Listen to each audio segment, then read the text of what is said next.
Okay. We are ready to roll. Are we on? Is this thing on? Is this thing on? Now, Oh man. Oh, Nightbot got in here first. Nightbot. Hey everybody. What was that? Hey, this is Johnny Beane. It's 5:05 p.m. September 7th, 2018. Thanks for joining us tonight. Look at that. Nightbot says to follow David Nesdahl on Instagram. come follow me. Follow me. Make sure you do that. Pick me. And join the after party over at the Johnny Beane Discord server. Text 415-952-3263 and I'll send you the invite. You can jump in. It's a private party for now, although it may be opening up pretty soon. It might be. I think it will be. Maybe by tonight. Maybe by the late show, if there is one. We'll have an open Discord. Yeah, welcome all 29. Well, 31, counting you guys. David Nesdahl. What? And Rob Johnson. There he is again. What's happening, guys? Wow, third time this week. I know, it's crazy. It's almost like rewound like 2 years ago. You know? Although you were never here on Fridays, though. I used to be. It's probably been a good couple years, but I mean, you know, yeah. Well, I mean, actually, I think a year and a half ago I was here on Fridays, but I might be in my car driving down to, you know, different places and yeah. Stuff. See, Rob used to have a life on Fridays. Now Jay has a life on Fridays. Yeah, now I'm back on the show again. Hey, what's up, guys? How you doing? Yeah. Scotty, what's up? Welcome. Yeah, go Pats. Exactly. We're gonna go on Sunday at 1 o'clock. Absolutely. We'll see. Yeah. Go. Goodbye. Awesome. Awesome. Well, who's in there, Nesdahl? Who's looking at us? Who's in the chat anyway? Trash Metal and Fun Riffs. Johnny Beane, Amanda Coombs, R2R3.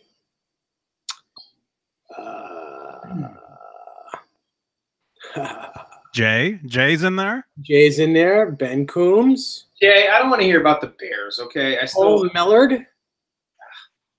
Paul Mellard, are you new? If you are, welcome. Welcome to the show. Nightbot's in here. Nightbot is here. Jimmy T. Yeah, this is Jimmy T. Let's see. David Ennis. John BL, Iron Bassist. Vinny Romano. Vinny, hey. Yo, Vinny.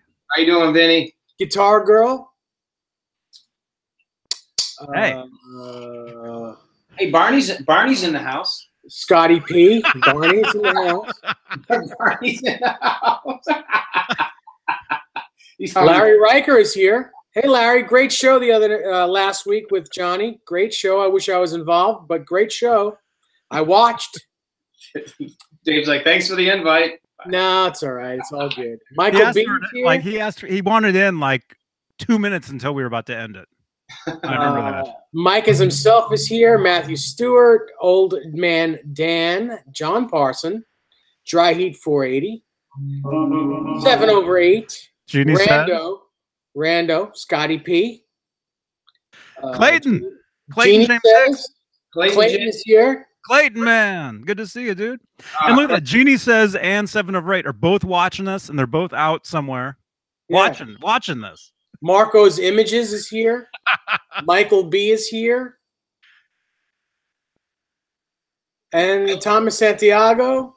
Everybody. What's up, Doc is here. Michael Bishop is here. Nice. And that's it. Everyone. And David Ennis is here. David Ennis. Nice. David, thank you so much, man. Everything. Man. Jimmy Ka is here. Jimmy. Hey, Clayton, you beat me BB too. Ninja's here. Frankenstrat Friday. BB, welcome back, bro. BB, yeah, was saying hey to BB Brendan in Philip McKnight's chat just a little while ago. Good to see you. Brendan, yes, this is like Wonderama, and I see Johnny and Dave. And Bob. Yeah, if you guys want a shout out, say hi in the chat. You know, make sure you sign into your YouTube account Or just stay high in the chat. Say hello to us. We don't care if you're high in the chat. Just make sure you say hi in the chat. Yeah, it doesn't matter if you're high. It's actually kind of fun.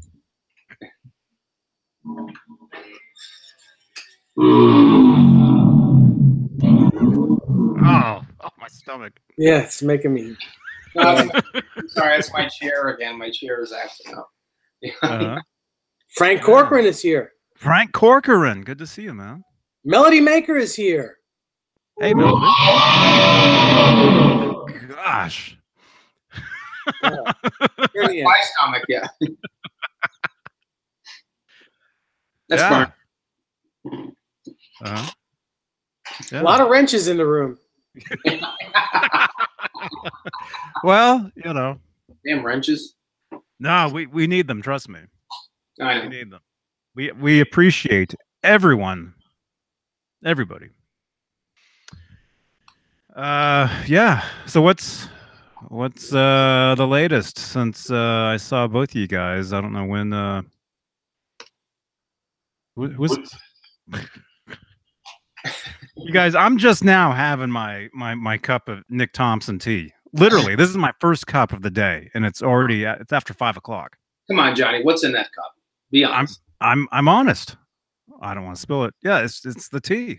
Yeah, it's like yeah, all over my brand new keyboard, which I got to switch out. I forgot. Oh no, Steve Anderson's here. There you are, man. How you doing, Steve? We got Steve. You and I got to hang out one of these times, really, really soon. We got to hang out. Definitely. Oh, are you going to go all the way to the southern tip of Vancouver Island? I would love. I was out that way in Vancouver, British Columbia, probably in about 2000. Gosh, what was it? 2004, 2005. Excuse me. I was out there because I remember it was right after the VH tour in 2004. I was out there for business at my last job. Beautiful, beautiful, beautiful area out there. So gorgeous. Cool. Yeah. That's cool, man. No, Steve, we're gonna hook up soon, buddy. Seriously. Absolutely. Mm-hmm. Not like that hookup kind of. Speaking of that, Rob, what about maybe at the NAMM show? You know what? Yes. Johnny and I were doing a hangout last Saturday, Sunday. I forget what day it was. We just got up in the morning and Johnny's like, probably both. Johnny texted me and I'm like, hey, I got some time or something or whatever. And he's like, yeah, I got some time. And I was heading out or something. We did a quick hangout, maybe 40 minutes. But I felt kind of bad because a couple of guys, I think it was Caleb Rapoport and might have been Steve. Steve, it might have been you too, Steve Anderson, or somebody else had asked me a few times. And both Johnny and I missed it. Johnny was talking way too much. I couldn't get a word in edgewise. Because that never happens. I don't even know what you're talking about. I can't tell. Yeah, I know. Well, anyways, I went back and I watched the video that night when I got back from being out, and I noticed that, like, I think it was Caleb and a couple of the people, maybe Steve, somebody else asked me if I was going to be at NAMM this year, and yes, I am. I am going to be at NAMM this year. What's that noise? You heard that too? Yeah. Thankfully, your voice. Yeah, I know. Saved my ears from it. Fucking razor blades at your ears, you know. No, I am going to be at NAMM this year. So Chris Hubbard and I will be there. Craig Stofko will be there. Pete will be there. Johnny will be there. We're trying to get Dave to go. Yeah, so I definitely look forward to seeing all you guys there at NAMM this year. So that's the game plan. Yes. Awesome. Awesome. Very cool. Very cool. And what was that? Do I need to look at that message? No. Okay. Because did I get one too? I think I got one. One. Yeah. My phone is over there. Okay. Mark Taylor. Hey, good to see you, man. John BL is in the house. Very Nightbot. Nightbot wants to party. He's talking about the after party, or we're not even done with a real party. Oh, Nightbot is the party. Let me tell you, man. Let me tell you. Blank Palette too. Good to see you.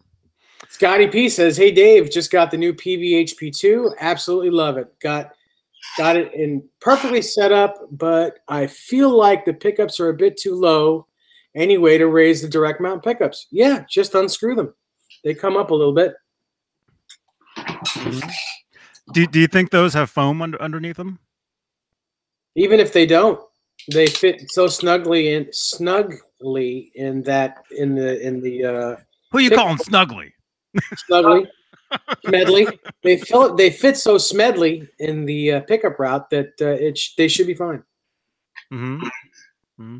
Well, you know, some guitars have the foam either connected to the body, mm-hmm. you know, or even to the pickups sometimes. Mm-hmm. Clayton James asked me a minute ago to show the pound cake drill. So Clayton, this is my pound cake drill, and it is a Makita. It's the right model. It is the model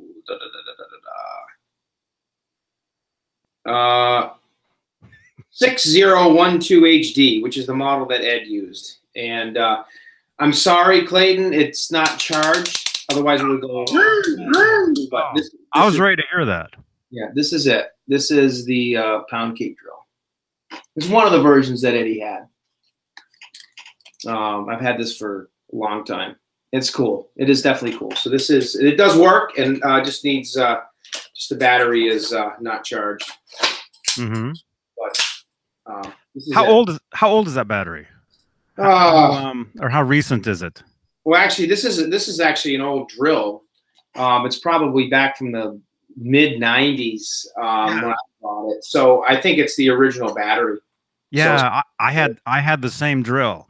Yeah. I had the same drill, same batteries, around the same time.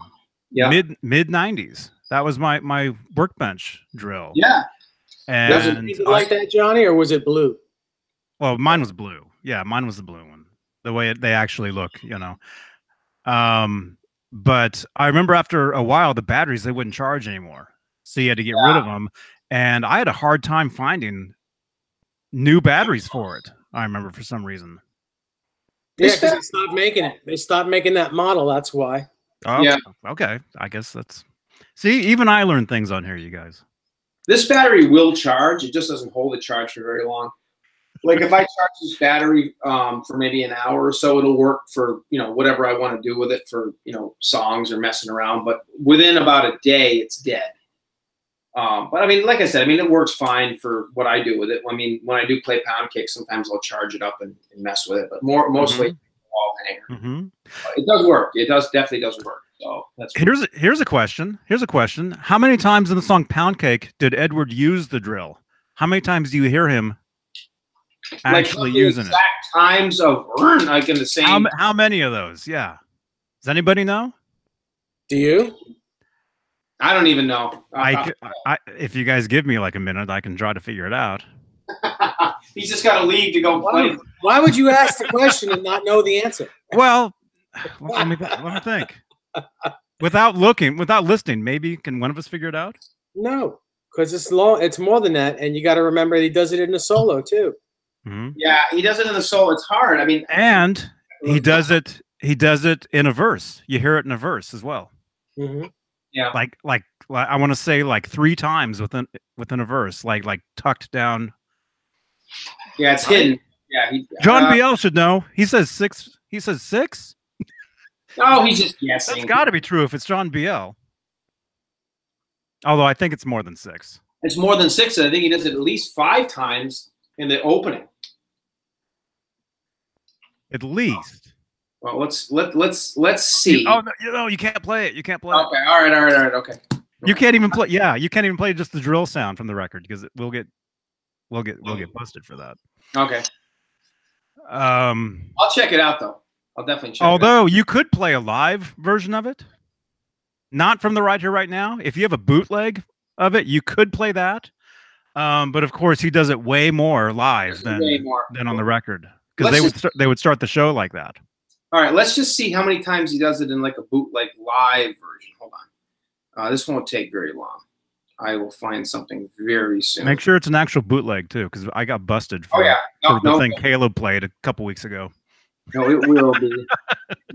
And I'm not going to do an 04 version of it. I'll do a, like a 93 type version. Yeah, because knowing Ed on the full 4 tour, he would have done it with his mouth instead of the drill.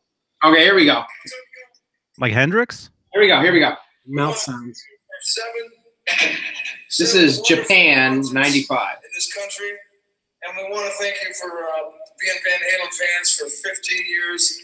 And we're going to tomorrow. That's Sammy. The tour is over. No, that sound. Oh, that was when they would close the show with it, right? Yeah, yeah. And then here we go. Hold on. We're going to go make a new record. And we're going to come back to Japan. Not with you, Sammy. They're not going. They're going to make one with Gary Sharon. Okay. Hold on. Here we go. People are blessed. It's a wonderful, wonderful country. Hurry up. We got 78 people in here. Here we go. Hold on. Here we go. Hold on.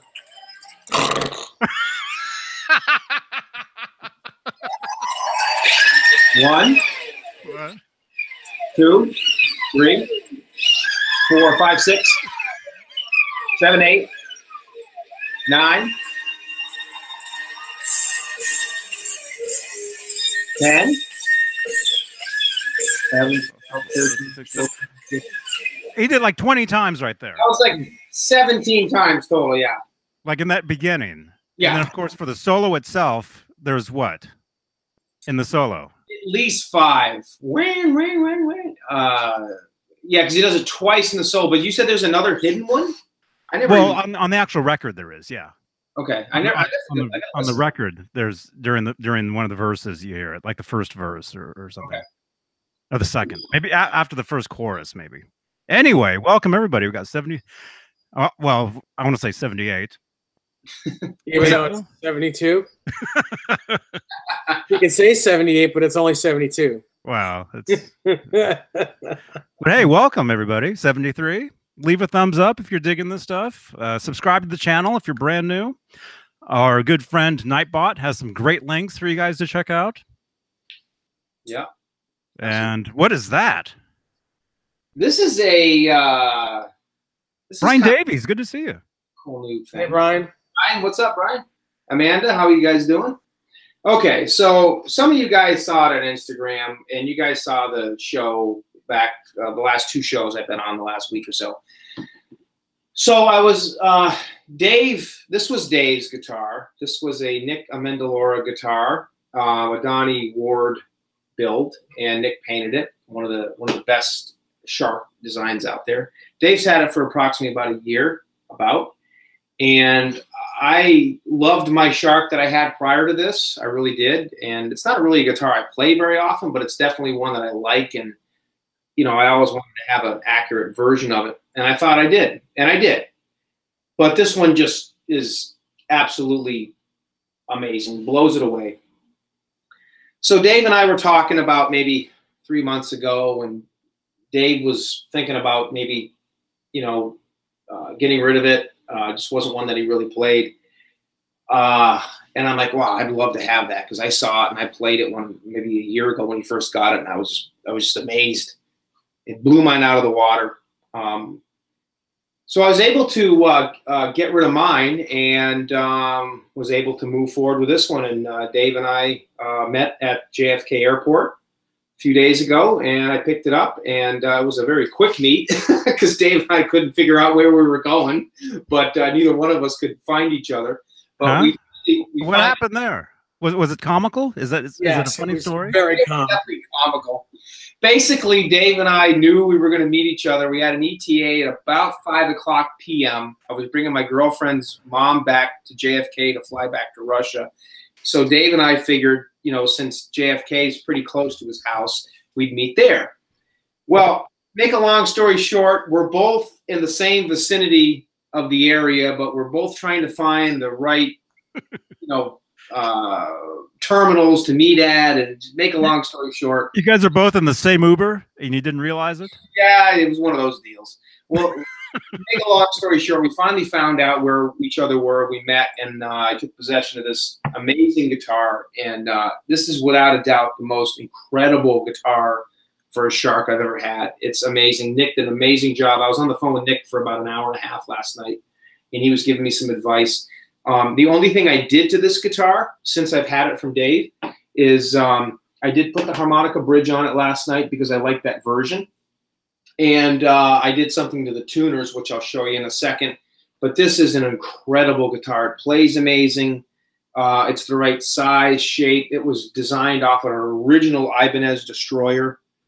And it just plays incredible. They're Pariah pickups. Every little nick and ding and dent is exact. And I really haven't had much of a chance to play it through my rig yet, but I'm going to spend some time with it this weekend. And I'm really, really, really excited to have this guitar. It's awesome. A little bit about it. I mean, Dave already kind of gave the rundown on it last week's show. Like I said, the only thing I really did to it was put the harmonica bridge in. It's an original Gibson vintage bridge. And it had the 3 gold and 3 chrome Schaller tuners. But I basically converted them to double tabs, like Ed's. And how did I do that? Well, kind of an interesting story. So what do you mean by double tab? Like what show us what that looks like. So here's a tuner. It's got a tab here and it's got a tab here. So they're very difficult to find, specifically in gold. Most tuners only have 1 tab down on the bottom. They don't have an extra tab up here. The 5150, the 7th tuning peg, well, we'll get into that later, has a single double tab. They're very hard to find. So what I basically did, because they're so difficult to find, is I took 3 chrome Schaller gold tuners and 3 gold Schaller tuners, and I snipped the tabs off those particular tuners very carefully without breaking them. And then I took them out to my bench grinder and I filed it down. And then what I did basically is I just butted them up against the side of the tuner. There was already a hole there because when Nick put these on, he based them off of real double tabs. And then I just put a screw in it and it looks like a double tab. It's just an idea that I had because I really didn't want to spend the kind of money on them and wait the amount of time that it takes to find them, and it came out amazing. I'm really satisfied with them. I mean, if you really look up close, you can tell that maybe they're not, maybe it's not exact, but I mean, you really have to look at it. And at a first glance, I mean, like I said, you would literally have to really look at it to see that they're not legit.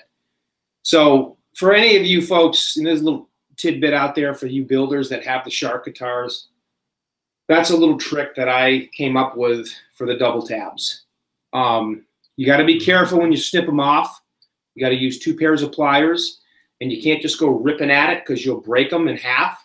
You have to get a good bite on the tab and just work it a little bit, and then eventually they'll snap off. And if you get lucky, and I did 6 times in a row, you'll be able to break the tab off and then just kind of file it down or grind it down so it's smooth. And you just butt it up against the tuner and then drill a small little pilot hole, put your screw in, and it'll give you the illusion of a double tab. And that's for you geeks like us. But like I said, it came out really, really cool. I wasn't sure how it was going to work, but it really worked out great. And this is without a doubt the best Shark that I've ever had. And I thank Dave for hanging on to it for me because I love it. It's a cool guitar. Awesome. Sorry about that. Oh. My dog was trying to call me. Well, I was going to send her a text and say, please don't call me. Text me. Hold on. Man, that was perfect timing too. Yeah, it happens to me every time. But yeah, so that's definitely cool. And awesome. My screen is frozen. So Uh-oh. Oh, there, I see you. You can see me? Oh no. I see. Oh no, you are frozen. Maybe right. maybe yeah. Thank you, Nightbot. Yeah, join the disc. I was gonna say the Discard. Join the Discord, everybody. Now everybody's frozen. I'm frozen. I'm not frozen. Neither am I. I'm here. Try jumping out and jumping back in real quick. Yeah, let me hang this guitar up and then we'll jump out. Jump in. Wait, you showed the guitar already? Oh, you can just leave. I'm kidding. All right, see you guys. Bye. Hang on, I'll be right back. Hold on. That's so annoying. This happens to me all the time. Yes, why does it do this to me? All right, hang on. I'll be back. All righty. Oh. Man. Yeah. Make sure you guys on the replay just play his speech about the guitar like in like half in double time. Yeah. Oh. Speaking of the Discord, somebody posted just now in there. Wait a minute, that's not mine. What is that? Okay, I don't know what that. I saw something. Where is it? Okay, here it is. Okay, John BL has the he has the stats on the pound cake drill within the song. Okay. Basically, he's saying the pound cake drill intro. What? Huh? I don't know if I understand. It seems way more than that. But hey, Larry Riker, let me show this off. Look what Larry Riker just got. Funny. Nice. There you go. Mm-hmm. And by the way, I saw 3 of those things yesterday. Right there. That's the picture that I took. Wow, where'd you see those? At Target. Wait, Johnny, can I see that? I didn't catch it real quick. Show me again. Please. Ah. Those things. Why is everybody so excited about these things? I gotta grab one of those. I really have to. my Mr. T one is cool, but yeah, well, you know, they do make other ones. Why is everybody so excited about these ones? I gotta grab one of those. Oh, no. I love doing that. So annoying, but I still love it. See you, Brian.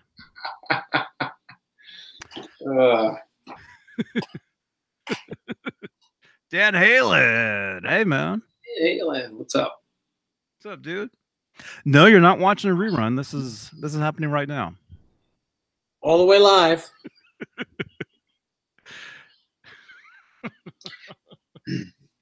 Oh, Johnny, you know what else came in the mail yesterday?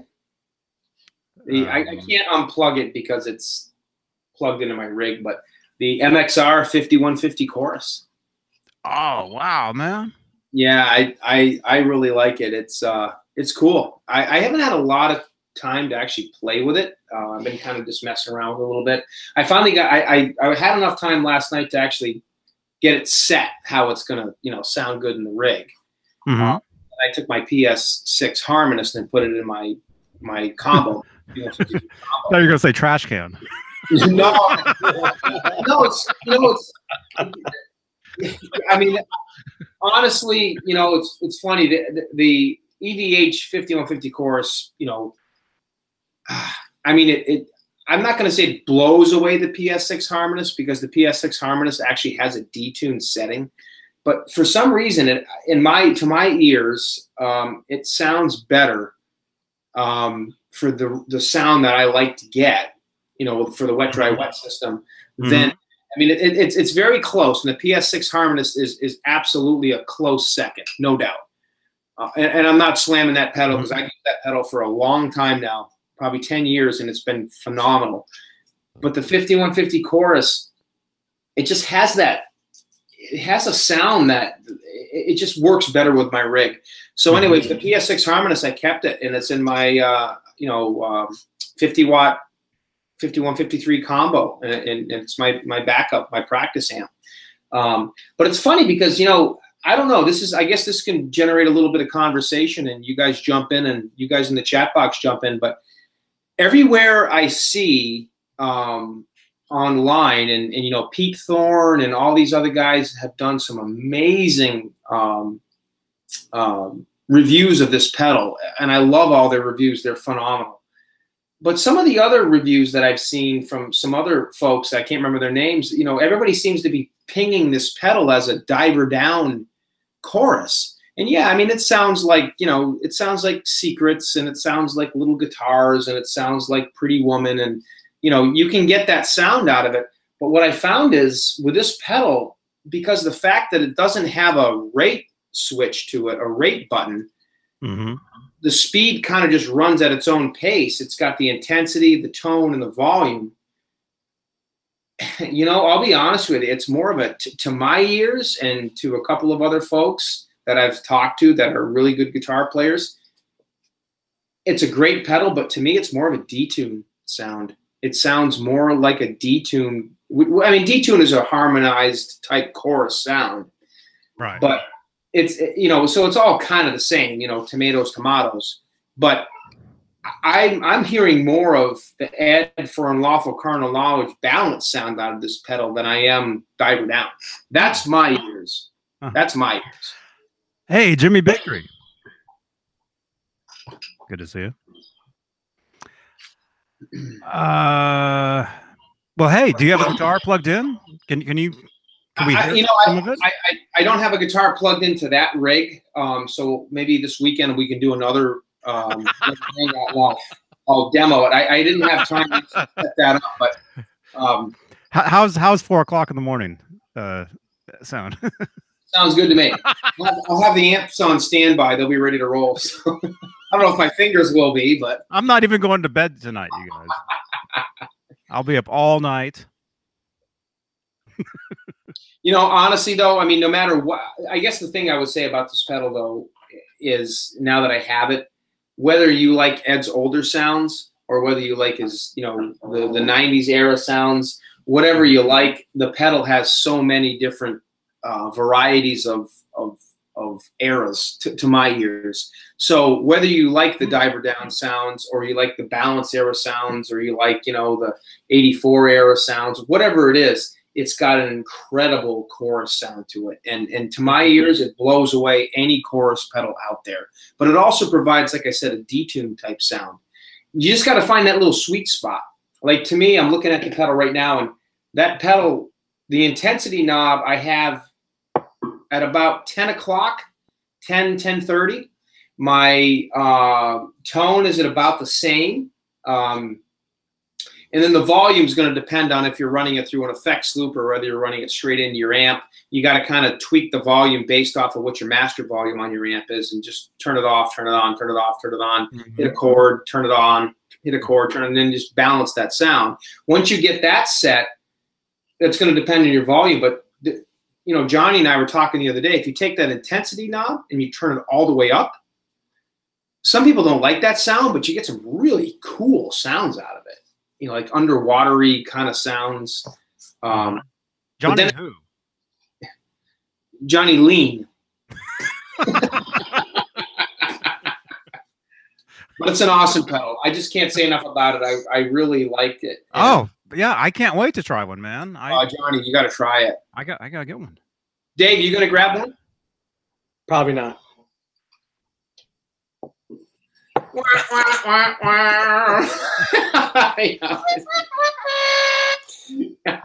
Oh, man. So wait a minute. What? Boy, someone just took the wind out of the sails.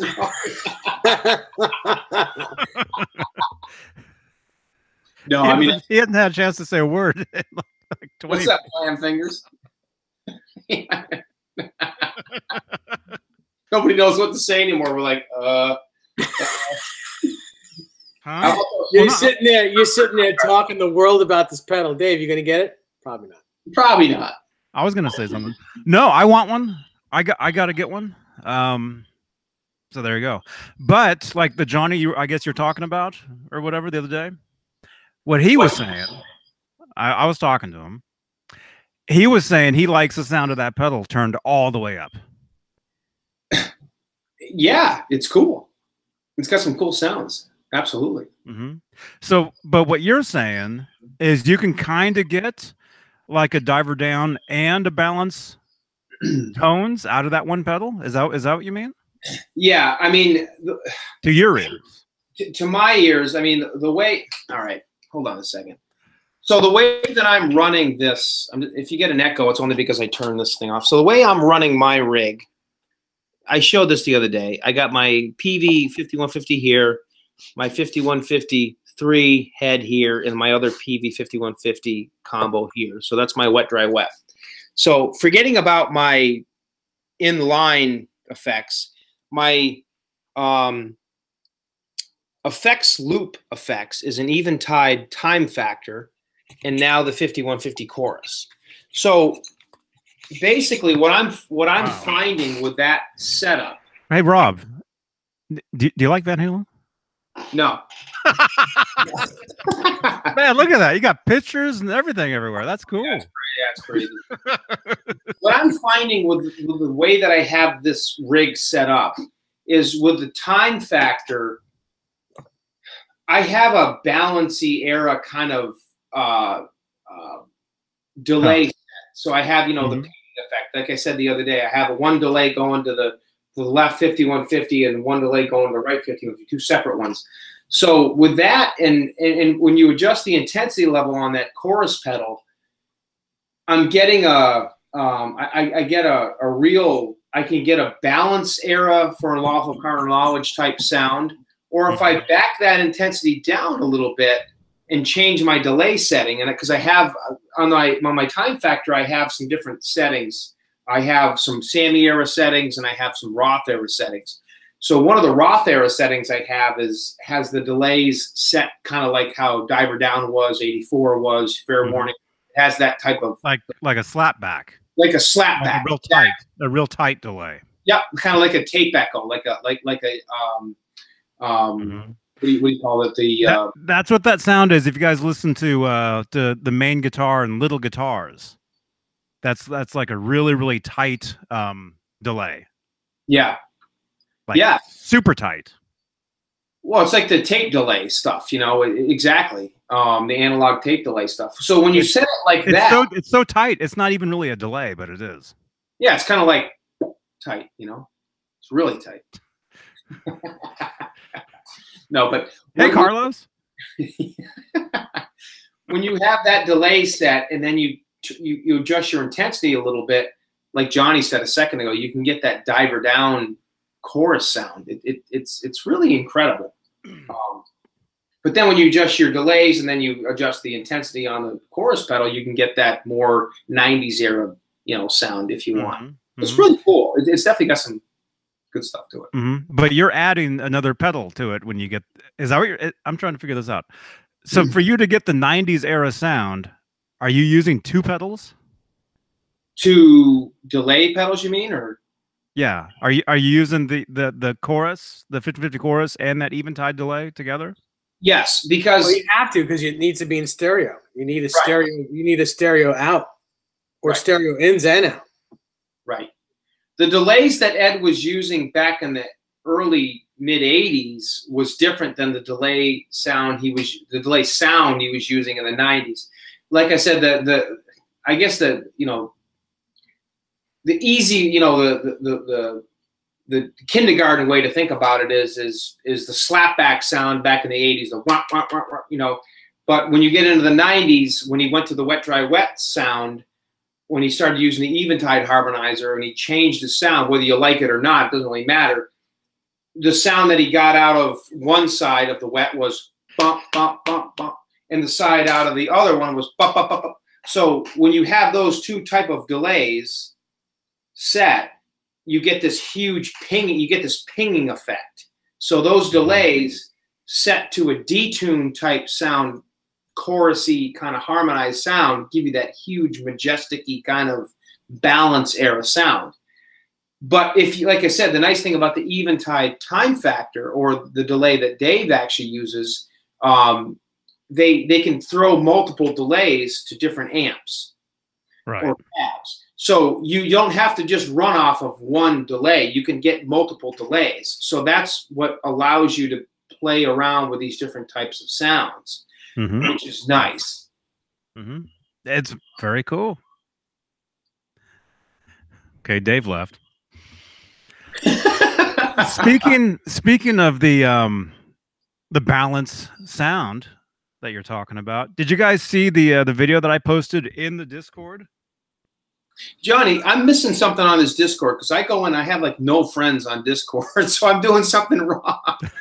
Nobody likes me. Friend me on Discord, please, because well, no, it's not about friending people. I'm on. I don't even know how to use this Discord thing. I have no. I'm on. I have a profile, but I don't know what I'm doing. So I don't know what to do. I'm sorry, guys. I don't know what to do on Discord. Help me. Help me. Let me see if I can see you in there. Okay. Okay. Well, you liked the link, right? The link that I sent you? Sure. I think so. I don't know. Oh, yeah. I mean, I'm set up on Discord. I don't have any activity on it. I don't recognize anybody. Bozique is like you and me both, Rob. I don't know what to do with Discord. Bozique, let's start our own like Discord 2 or something. Make it more like easy or something. I love Discord. It's great. Are you sure you joined? I don't recall seeing your name. Usually it tells me when somebody joins. It says hey, so and so just joined, and it has some funny. I'm hold on. I have no friends. So it's okay. Let's see. Oh, I don't have any friends. Do you want to be friends? Maybe we should be friends. Let's be friends. I like Friends. That's a good show, actually, by the way. What do you do when you get on the screen? What do I go to? What do I do? Okay. Well, I'd be careful showing that. Oh, okay. First of all, okay, click the very top left. You see those lines there? Yeah. Okay. Now I got three VH lines. Rob. Yeah, I got VH Rob. Click that. What do you see? Don't show it. Just tell me. No, but look right here. See, here's my VH Rob. You know, I got. Okay. Yeah. You're not supposed to show that. Oh, okay. Show what? That number. Show no one's what? supposed to Show see that. That's a secret. Okay. Oh. Okay. I don't think you're joined. I think you created an account. I don't think you joined the server. That's what it seems like to me. Because you would see my picture. You would see my picture on the left. Do you see me? No, I'm looking right now. I don't see. Okay. I don't think you're in there. So what do I do though? I mean, how do I? Okay. Well, while we're figuring this out, Dave, I think there's some questions in there for you.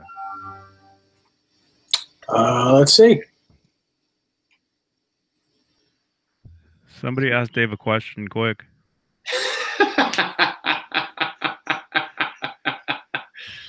Johnny, I'm going to send you something. Oh, gosh. Johnny. No, there's no questions.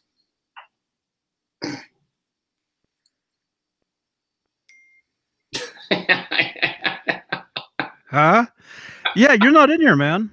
You're not in there. You're just you made an account. Okay, actually, what you do?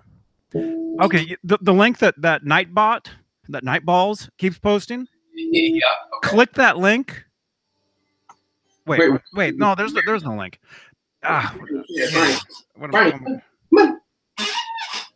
What? Okay, we'll figure this out. Don't worry. Before we say goodbye, we'll get you in there. Okay. Yeah, I know. Ben Coombs wants to know what year Fender started doing rosewood fretboards. That would be 1959. Nice. Johnny, you never the 50/50 chorus? No, I have not tried it yet. Clayton, not yet. No. Gotta get one. I'm gonna get one. I'm gonna turn it all the way up. I dig it. I dig that sound. I think it's very cool. If you guys hate my tone now, well, only one person does. With all the chorus I use, just wait till I get that pedal and it's all the way up and that's all I use. Just wait. Well, only one person hates it. Oh, it's actually really two people, but really one person. Oh. Two names, one person. Johnny, send Rob an invite email. Yeah. I'm gonna do that. Cool. But yeah, Rob, once you get in there, man. Yeah, I cool. want to check it out. It's very cool, man. It's I'm really excited about it. I really want to check it out. You'll be like, instead of you'll be that's how cool it is. It's a lot of fun. I've been doing enough of that lately. I don't need any more of that. What? Yeah, we've got like after shows that we do in there, like after show chats. Yeah, I was gonna say chatting and chats. It's the same thing basically. Thanks, Dan. That's my girlfriend's dog.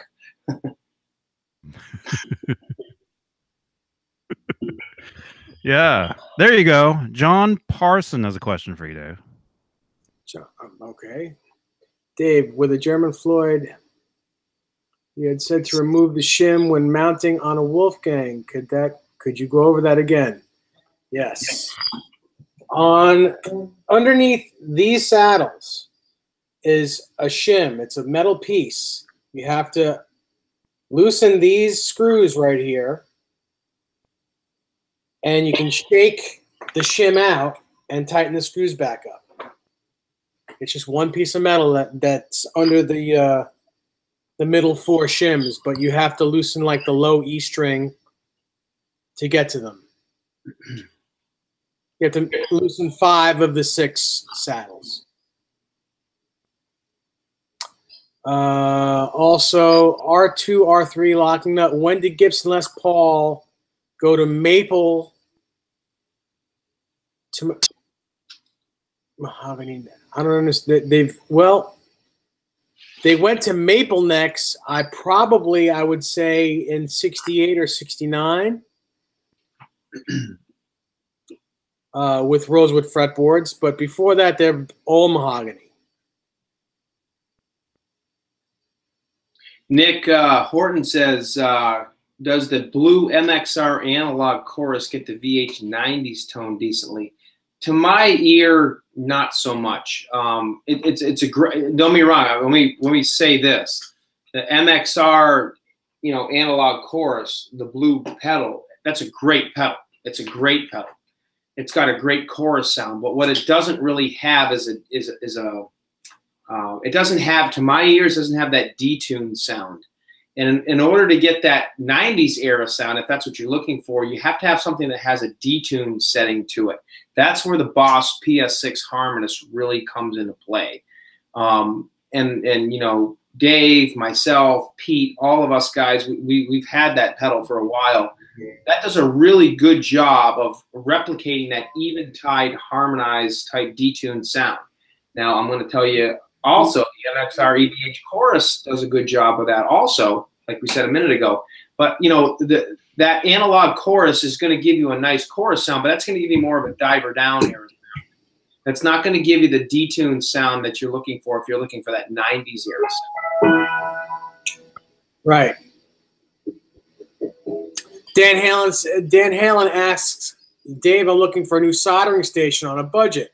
Any recommendations? On StewartMcDonald.com for about $100, you can get their soldering station, which is what I have. It's really good. I believe it has a heat adjustment on it that goes up to about 800 degrees, which is more than enough. It might even go higher than that. But I wouldn't go any cheaper than that because they don't last. The one from Stu McDonald's is a good one. Yeah. And it doesn't break the bank. I don't know if $100 breaks the bank or not for you, but it's really not that expensive considering. For me, it does. There we go. There we go. Rob is now in the Discord. Gotcha. Yeah. Now, can I use my same link, though? Like if I go back to, now that I just did that, if I go into Discord, okay, now my regular link works. Okay, cool. Okay, now, yeah, this is 10 times different. Yeah, so you're seeing everything now, huh? Yeah, now I got it. Okay. There's all different pages in there for all different kinds of guitars. Oh, yeah. This is kind of what I was looking for. Okay. There you go. Cool. Bozique says he'll re-ask his question. Hughes and Kettner put out a higher end solid state amp, sort of similar to the Kemper. Anyone see the vids? Nope, I didn't even know they made one.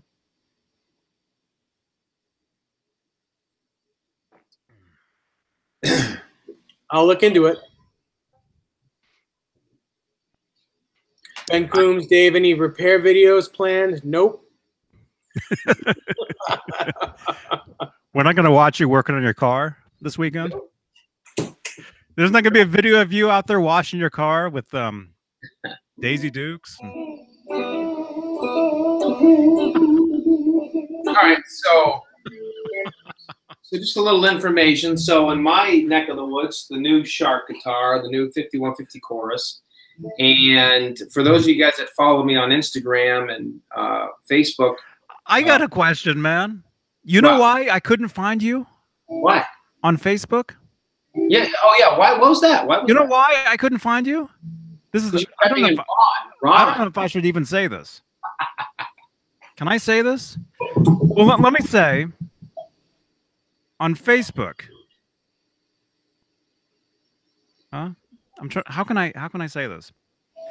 With your mouth. Usually when people make a Facebook, they want you to use your real name. Yeah. You have to. But if you have if your Facebook link isn't your name, does that make sense? Why would somebody have a Facebook, like a personal page, but not like have their name in it? Yeah, but what do you mean? My name's on there. Yeah, his name should be on his Facebook page. No, the link to his page, it's not his name. It's like a what do you call it? It's like Johnny Beane. It's a stage name. It's not a real name. Johnny Beane's not a real name? It's not my real name, no. Are you serious? That's not your name? No. That's interesting. You're full of crap. It's a stage name, man. It's not my real name. But no. So on Facebook, okay, I couldn't find you because I was typing in your name. There was 20 other Rob Johnsons. None of them were you. Yeah, there's a lot of them. Yeah. There's billions. There's billions. There's billions of them. Yeah. But are you kidding me? That's not your real name. Johnny Beane's not your real name. No, it's a T-shirt, man. That's all it is. It's just a shirt. By the way, which is available. Link down below. I don't know. Do you guys see this? Ernie Ball music, man. And more pictures are like this here. Come on, sorry. This is the Ernie Ball Music Man Axis EX that I got about a year ago, maybe not quite a year ago, a little bit less. That had a killer quilt on it, as you guys can see. It was very faded. So thanks to Craig Stoffco. What was that noise? That was a really weird sound. Yeah, I think Dave farted. Did you hear that? I think Dave farted. It was like Thank you, Steve Anderson. I'm joking, Dave. Anyways, this guitar is yeah, get rid of that guy, man. Thank you, Steve. Which Steve is that? How many Steves are there out there? I'm wondering how many Steve Andersons are friends with Rob Johnsons out there. You know what I mean? Yeah. So finish what you were saying, Rob. Oh, I just saying that Craig should have that guitar wrapped up in about well, it's actually done. It's complete. He's going to put it all together, and Craig's going to be paying me a visit in about a week, and should be taking possession of it. Cool. Usually that's not a good thing if someone pays you a visit. Yeah. Johnny, I got a question for you. This right here, it is a metal EVH plate that goes on the front of an amp. And I have an extra one. What do I do with it? I want to put it somewhere, but I don't know where to put it. I don't need to put it on an amp anywhere, but it's really cool. How about on your forehead? Or 5-head? Wait a minute, hold on. Not good? Perfect. There you go. Somebody Wait, screenshot that. Johnny, how's this? That's, we can only hope. Michael Collins, is that a new guitar, Dave? Never saw it. No, I've owned this for like 2 or 3 years. I've had this on shows here before. You can put that on your car. This is an 82. Take the logo off your car and screw that one on. Dave, you actually own that for 2 years. I remember it's actually been about 2 years. I remember when you got that. There you go. Yep. And it still plays good.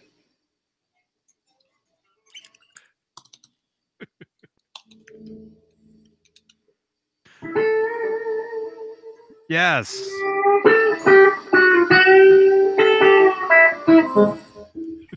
Feel free to add me on Snapchat, you guys.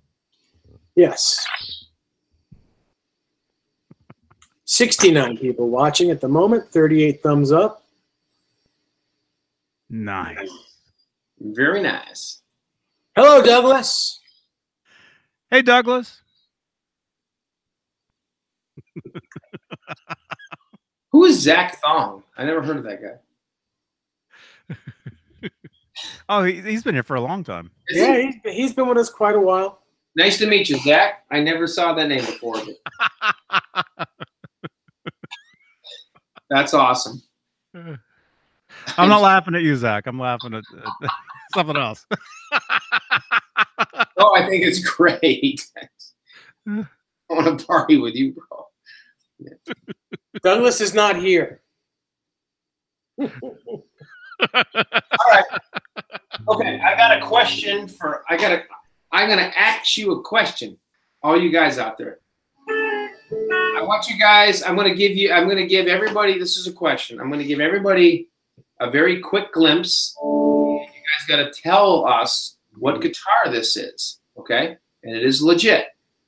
It's an exact replica. Okay. Here's the back. Oh, broken. There's a broken it's guitar. Not an exact replica anymore. Here's the back. Wait, wasn't that headstock round a second ago? Yeah, it was. Now it's broken. Okay. Here's the front. Ready? Here we go. What guitar is this, guys? Come on, you guys can tell me. What guitar is it? Before you show it? What? That's the 918? Yeah. Which one is it? You guys tell me. No, in the chat. Oh, whoops. Not the 918. It's not the 84. Ah, Steve Anderson got it. No, Jim Nichols got it first. Sorry. Yeah. Oh, no, Steve got it first. Yeah. This is the 918B. Yes. This is the 918B. Everybody got it. Of course, now you guys can have it because it's broken. But no. Yeah, you're gonna have to. No, it's good. It's good. She's good. You have to meet Dave at the airport so he can send it to me. If I can find him, yeah.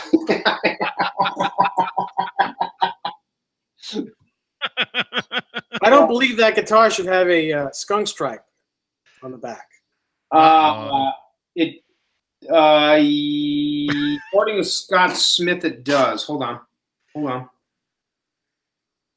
He's gonna call him. No, right in the middle of dinner. No, I'm checking the picture because I have a. Those pointed headstock Kramers shouldn't have one. Oh wait, but we have pictures of the back of that though. Yeah, right? That's what you're looking for. I agree with Dave to a point, but there's. Hold on, stand by, because I do. I'm looking too. I'm looking. Oh man, all these selfies of myself. Dang it! All right, I got it. I'll let Rob find it. I know the answer. Yeah, it does. I know it does. That's it right there. It does have one. Really? Yeah. Is that? Oh, all right then. Yes, it does. Yeah, I could be wrong from time to time. No. It's no, because Dave's right.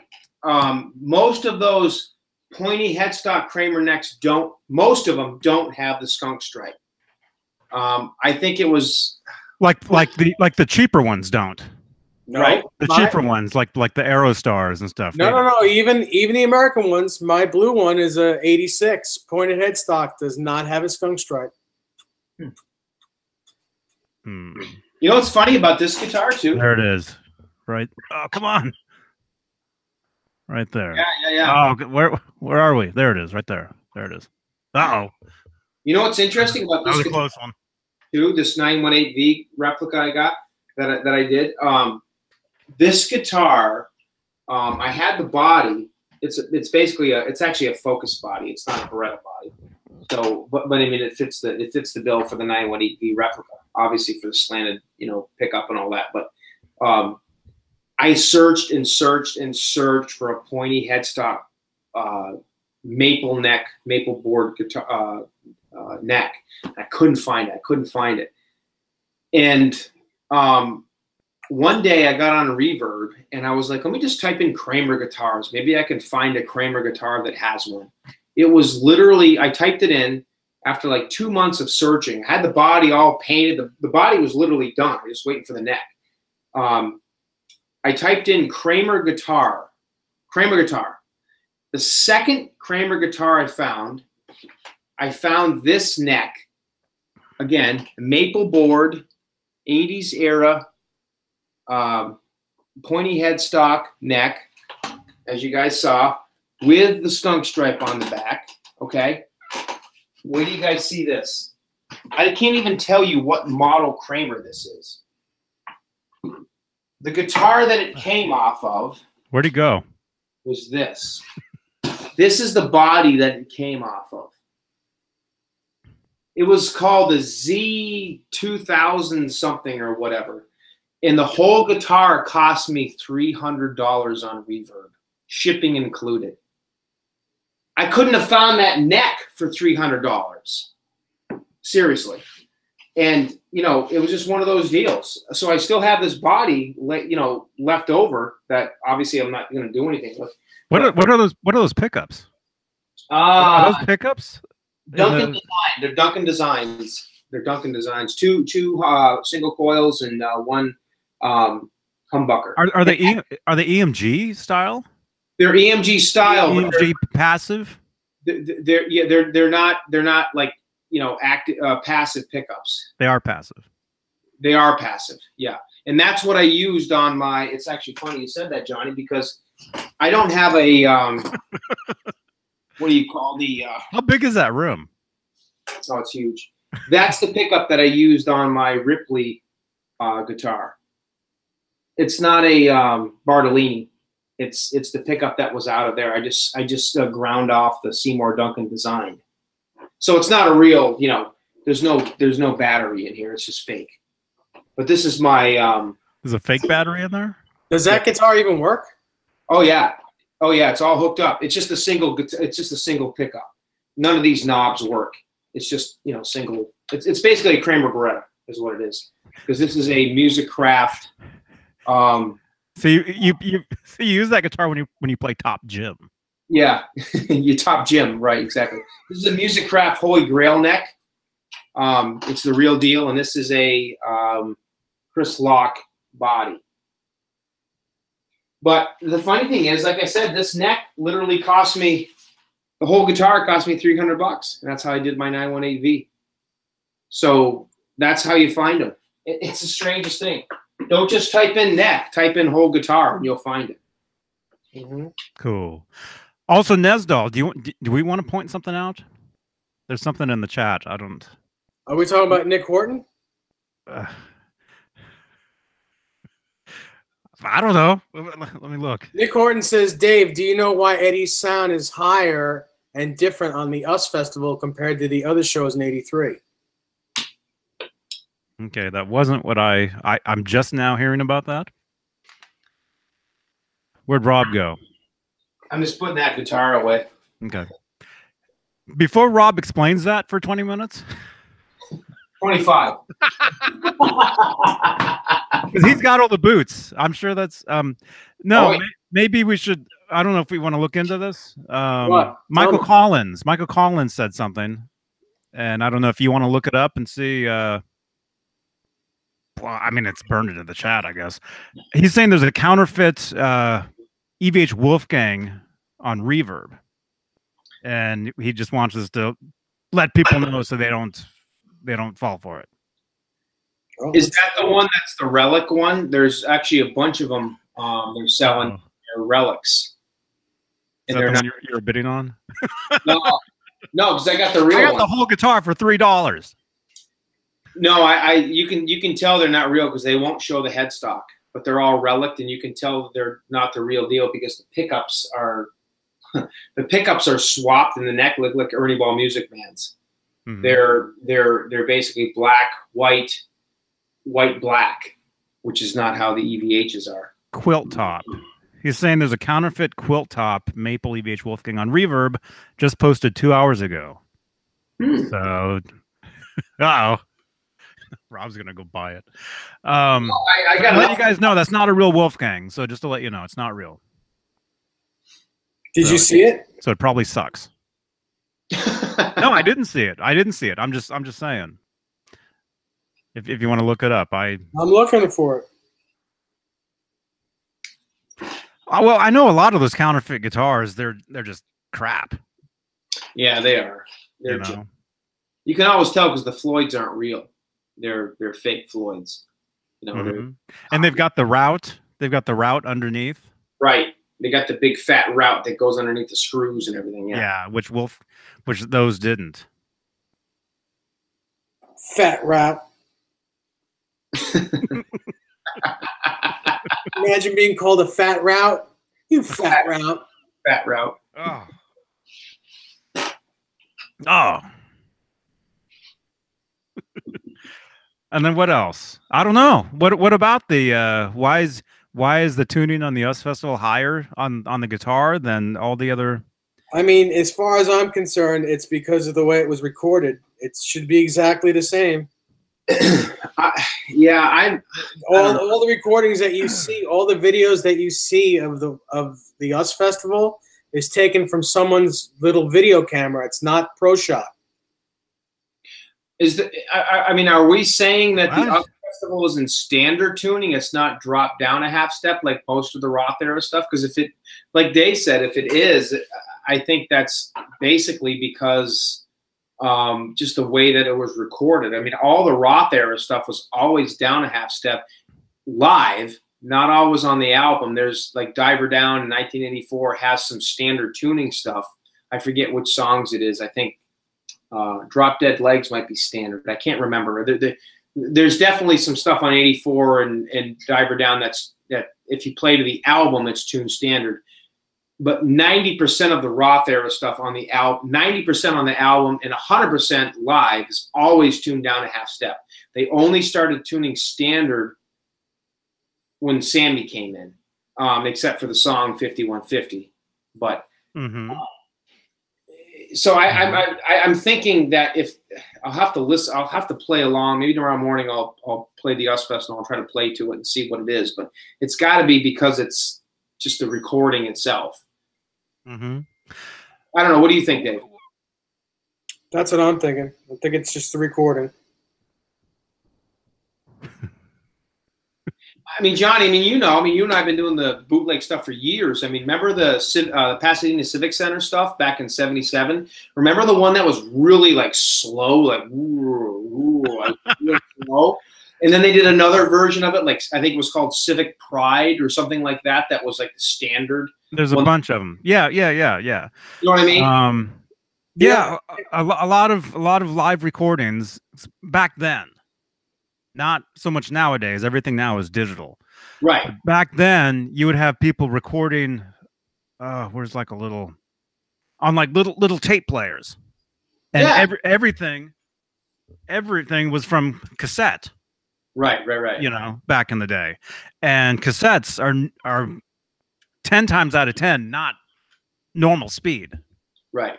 You know, so it's possible some of the shows you're playing around at the US Festival, comparing, I guess.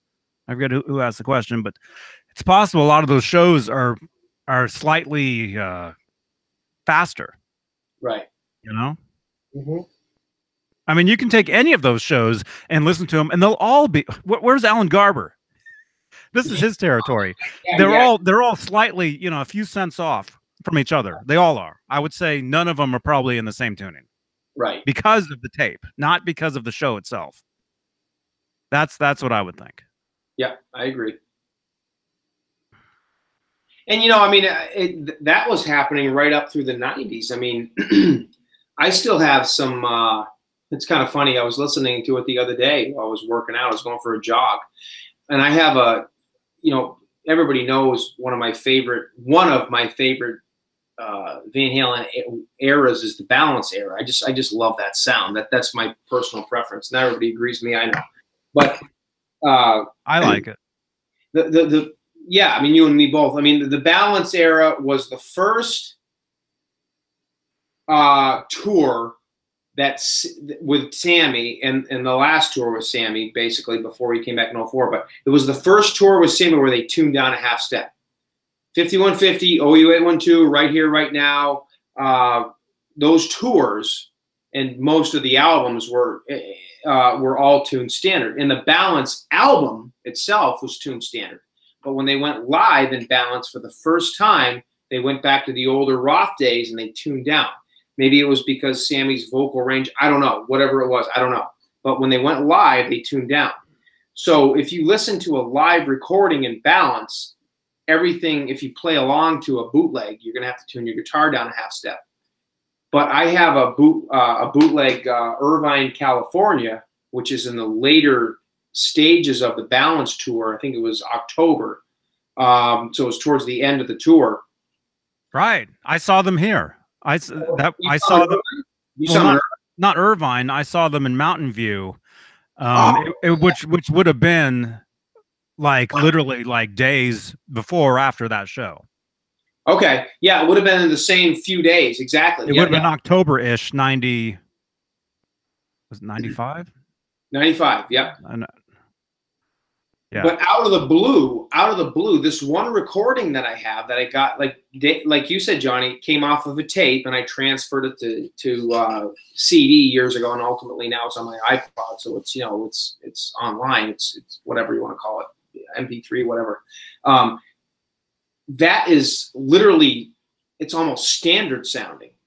So it just sounds higher. The whole concert sounds higher. And it's not an accurate representation of what they played, you know, and it's because of the differences with the tape settings back then. Right, but also a lot of like collectors of those cassettes, they would mess around with the speed. Yes, you know, in the parking lot before the show. No, right. No, of the cassette, they would try to make it like as close to what they thought was normal. Right. And they would EQ, they would add a bunch of EQ to the stuff. And so you get some bootlegs and it's just like the weirdest sounding stuff. Yeah, exactly. You know? Like, remember those old ones that would have like delay on like one side? Yeah, right. And it was unlistenable. You'd have to listen to like one side of the recording because the other side, somebody put a bunch of delay like all over. Yeah. Like some of those what do you call it? The 83 Diver Down shows are like that. Yeah. It's funny. Exactly. It fluctuates depending on, like you said, how they adjusted the speeds. You know, Steve Anderson just said a second ago, because, you know, 5150 tour for me, I agree with you, Steve. I love the 5150 tour sound. I really do. And I also love the OU812 tour sound.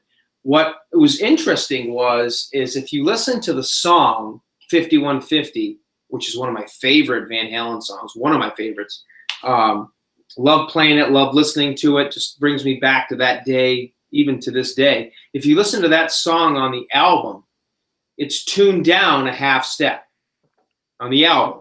Now, if you listen to that song live in the 5150 tour, they tune down a whole step. Even Live Without a Net, the whole tour, it's tuned down a whole step, which I guess sounds okay, but I never really liked that song tuned down a whole step. It's okay tuned down a half step. Sounds a little more sinister, whatever you want to call it, but a whole step, for some reason, in the tour, they tuned it down a whole step. So if you want to play along to that song on a live bootleg, you're going to have to tune down a whole step, not a half step like the album. Then you jump ahead to OU812 tour, and they played that song standard tuning, which to me just sounds more happy, sounds more fun. It just sounds cooler to me.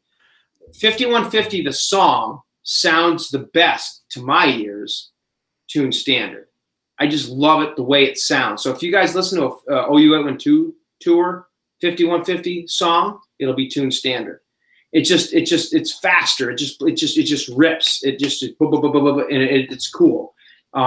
Great song, but it's kind of funny how they fluctuate between standard tuning, half step down on the album, whole step down during the tour. It's strange. And very interesting how they kind of went up and down with that song, you know? Mm-hmm. Mm-hmm. Well, there has to be. Drop D, and it's also drop D. Mm-hmm. Mm-hmm. I'm sure there's a logical explanation for all of that. Yeah. Yeah. I mean, it's cool. I mean, that's the whole fun of the whole era, though. You know, you enjoy them all, you know? Mm-hmm. Speaking of, by the way, that Wolfgang is not a real guitar. Not a real Wolfgang. It's not even a guitar? It's a hairpiece looking like that. Looks like a guitar. What? It's a coffee mug. Oh, it is? No. Okay. It's a fake Wolfgang. Yeah. Yes. Oh. What are we talking about? Stan Adams has a question. Hang on. Everyone stop. Wait a minute. But no, I was going to say something. Hang on a second. Let me get up there. But no, there's no question yet. No, he said go back up to his question. Oh. He's got a question. Also, you guys, if you guys have a question for Dave or Rob or the fake Johnny Beane, make sure you tag us. Tag us within the comment, and it'll turn orange for us, and we'll be able to see it. It'll turn sunset orange. Sunset orange. And we'll be able to see it. Sunset orange, yeah. Like the way Nightbot just did, adding Johnny on Snapchat. The very end of that, where it says Johnny Beane, for me, that's orange. Stan, what is your question? Can you just reiterate it again? I'm looking for it. He said something. What was I gonna? But I was gonna say something to Rob. I can't remember what. We were talking tuning down 5150 the song and up and down depending on. Can't find it. Oh, I know what it is. I know what it is. Within the Discord, I posted a cool video of Balance tour of them playing Runaround, and it's a great performance. It's a video. Yeah. Yeah, okay. look in the Discord section of Van Halen photos and videos. Okay. You look on the left-hand side, you'll see a bunch of different. How long ago was it, Johnny? Oh, just last night. Okay. Anyway, it's a great video. If anybody knows, it'd be you. If there's a whole show of that, I would love to see that. You know which show it was off the top of your head? No, it's over when they opened up for Bon Jovi. So they're playing. It's during the day. It's outside. Okay, so that had to be in the European leg. Yeah. Yeah. Mike is himself. I don't want to be Ted Knight. Johnny, so like right here, this is you. How do I open up your box? Okay, you're on the welcome page. Yeah, right. Okay, so look on the left-hand side. Mm-hmm. Let me think. Okay, click. John Beale, can you explain this?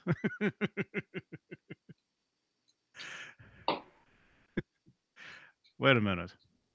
That's that little thing up top. Joe Wentz just went live. Look at you guys. Do I go to general or guitar parts or go to Van Halen photos and videos? You'll see it. You click on it. Oh, here we go. Here we go. Here we go. Yeah, I got it. You'll see a video sitting there. Run around Rockside, Denmark, 95. Where'd you find this? Somebody uploaded it. So there's got to be. Don't play it. Don't. I can't play it. Well, oh wow! I gotta check that out after. You could. Yeah, it's a bootleg. Hold on. Here we go.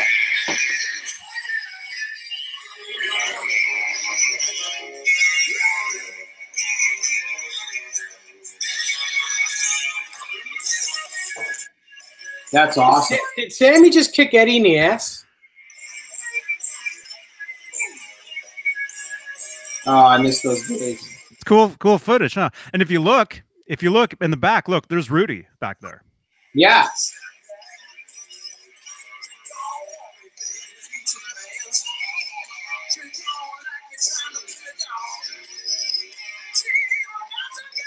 So there's got to be a whole show of that. Oh yeah. So you don't have that? I don't have that one. I have the card. Steve, do you have that whole show? Oh, that's awesome. Yeah, I got to see it because look how cool that is. Oh, absolutely. That's cool. That's cool. I don't have that one. No, I don't have that one. You don't have it? Okay. What time is it? Wales in Germany. It's 6:30-ish. Okay. So what? A couple more questions? I feel like we're just starting. Yeah, we did just start. But there is a late show as well, you guys. Which will be like 5 hours long. Douglas, it is a real guitar. It's just not a real Wolfgang. It's a fake Wolfgang.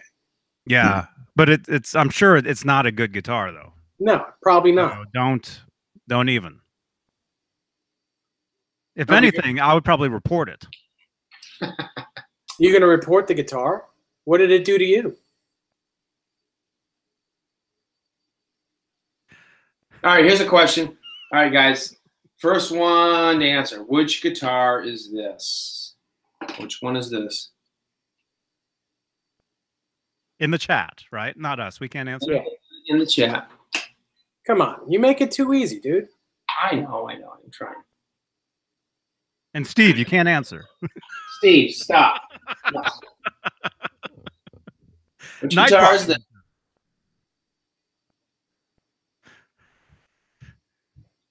Which one is this? Really, guys?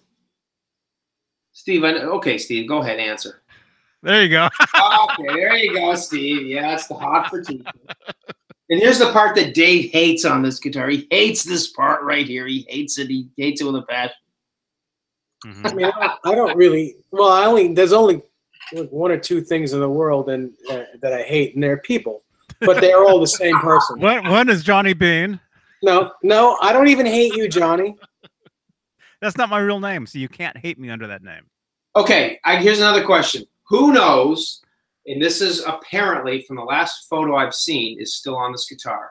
Who can tell me what kind of volume knob is this? What is that? You guys got to tell us. What is that? It's a volume knob. That's what kind it is. Yeah, but it's not the whole. It's not the whole knob that. I mean, right. Fender knob, but it's the rubber piece that's on it. Exactly. What is that? You guys know what that is? I do. I know Dave knows. We know. Okay. Do I know? Do I know what it is? Happy birthday, RMG. Hey, there you are, man. Happy birthday. Happy birthday, man. RMG 471. Happy birthday. Everybody, happy birthday to RMG. Leave a thumbs up as a happy birthday. That's so cheap. Thumbs up. No, it's not a tire off a model car. It's not a felt bushing. That is, well, actually, you can find them on eBay. Apparently, I don't believe that was on the guitar when Ed was playing it for the Hot for Teacher video or in the '84 tour and the few times that he played it. But it's definitely something that's on the guitar, well, was on the guitar and probably still on it now. That is a Ibanez, what do they call it? A what? It's from the Ibanez artist. Yeah, it's like it's a rubber. Which Ibanez artist? Here's what One's from the 70s and 80s. Here's what it is. Whoops, the whole knob came up. Oh no! Sorry. That is an basically what it is. It's a here's the regular volume knob. It's a little like a rubber. I know. Grommet. Yeah, it's like a little rubber condom that just fits over the thing. You can't say that. You know why? You know why that's put on there? Yeah, it gives you better grip. Yes. Yeah. Basically, yeah. Gives you a better grip than the regular one. It's just a little rubber piece that just fits. Is that why you use rubber condoms for better grip? Oh. So Stan Adams' question is, the reason I ask is why not get rid of the tone on a 2-knob EVH and have 2 volumes? You could roll off. Can you say 2-knob? For a stutter switch also. I don't know. I think there's a part 1 of that question somewhere. I don't think I've ever seen this. No. I just noticed something. Yeah, we're nerds. We are. We're definitely nerds. Look at this. Okay, look at this picture. And Nerds! Dave, before you say you've seen this photo, look at this picture right here. Yeah. Of him playing this guitar right here. Mm-hmm. Right? Like, what guitar is that? That's the 84. 84. Right? That's the 84 before it had the decals on it. Right. Okay. The what? The decals? Decals. What do you mean decals? Oh, you haven't been around here. That's Steve calls decals decals. Oh, okay. Gotcha. Look at this knob that's on here. This ain't the same knob that was on there when it had the decals. You're right. The knob that's on there now is a speed knob, a Gibson speed knob. No, it's not even the same. No, well, I'm the one that's on there as of today. Right. Is a Gibson speed knob. Yes. No. Yes. No. But look. That's not true. The one that's on there today is a Steinberger knob. The one that was on there years ago was a speed knob, like in the 51. Okay. In the 5150 tour, hold on. What's that? In the 1984 tour, it had this little black knurled knob, which I have downstairs in the 1984 tour. And then in the 5150 tour, it had the speed knob on it, like this, like on mine. But now, if you look at the Guitar Man magazine, what was that? It wasn't me. It has a. No, this is because I was just talking about this the other day. If you look at the Guitar Man magazine, now it has a Steinberger knob on it with a little white indentation. It's actually a Steinberger knob. And that's who knows when that was changed. But Dave's 100% right. It had a speed knob on it. But in the 84 tour, it had this little black knurled knob. Dave, you know the one I'm talking about? Yeah, the one that was in Johnny's picture. Yeah. It's like a metal knob. It's from a rack unit. Yes, exactly. Yep. But now it's got a Steinberger knob on it. Well, that's the last known picture we know of the guitar. But right. What I'm trying to say. What you trying to say, Dave? Let me look. What I'm trying to say is I think there was 2 different knobs on it in 84. Maybe. Okay. Either way. Yeah. Either way. Okay. So what? Are we is there anything else? It's only 9:30, dude. I got one question for Dave. We know when Ed we know that, speaking of the 1984 guitar, which originally had this neck on it with the 2 stars. That was the original 1984 neck with the chrome hardware.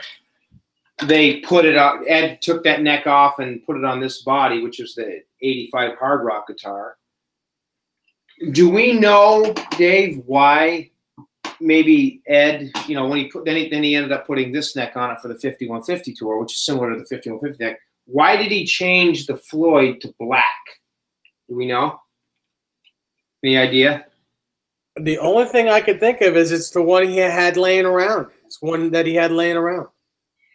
But why? Yeah, I mean, I agree with you. I that's probably the case. But why would he have changed the Floyd? I mean, he wouldn't have had to. Because well, I know why. Because the Floyd that was on the on the 84 originally was a whale tail. Yeah. And the saddles are a lot smaller, and he couldn't get a bass string in those saddles. Okay, so what you're okay? I never thought of it this way. So you're saying that, and this is actually news to me if this is the case. So you're saying when he had, whether it was Paul Unkert or whoever painted that body, the 85 hard rock guitar, he wanted to give them a guitar that he played. So obviously he didn't give them the real 84. He just gave them the neck. Well, we don't even know. That neck might have been, that neck may have been broken, and it might have had a truss rod problem. It may have been warped. Maybe. Could have been problems with that neck. Do you think he also took that original chrome Floyd, which was originally a whale tail, and put that on that guitar? No, because I've seen that guitar. It's not a whale tail. It's a regular original Floyd. Okay. Okay. I was wondering if not only did he donate the neck, but he put the Floyd on. Okay. But the Floyd the Floyd nut that was on that guitar, the prototype nut is still on that guitar, just not the Floyd itself. Okay. All right. I was actually wondering about that since we were talking about it.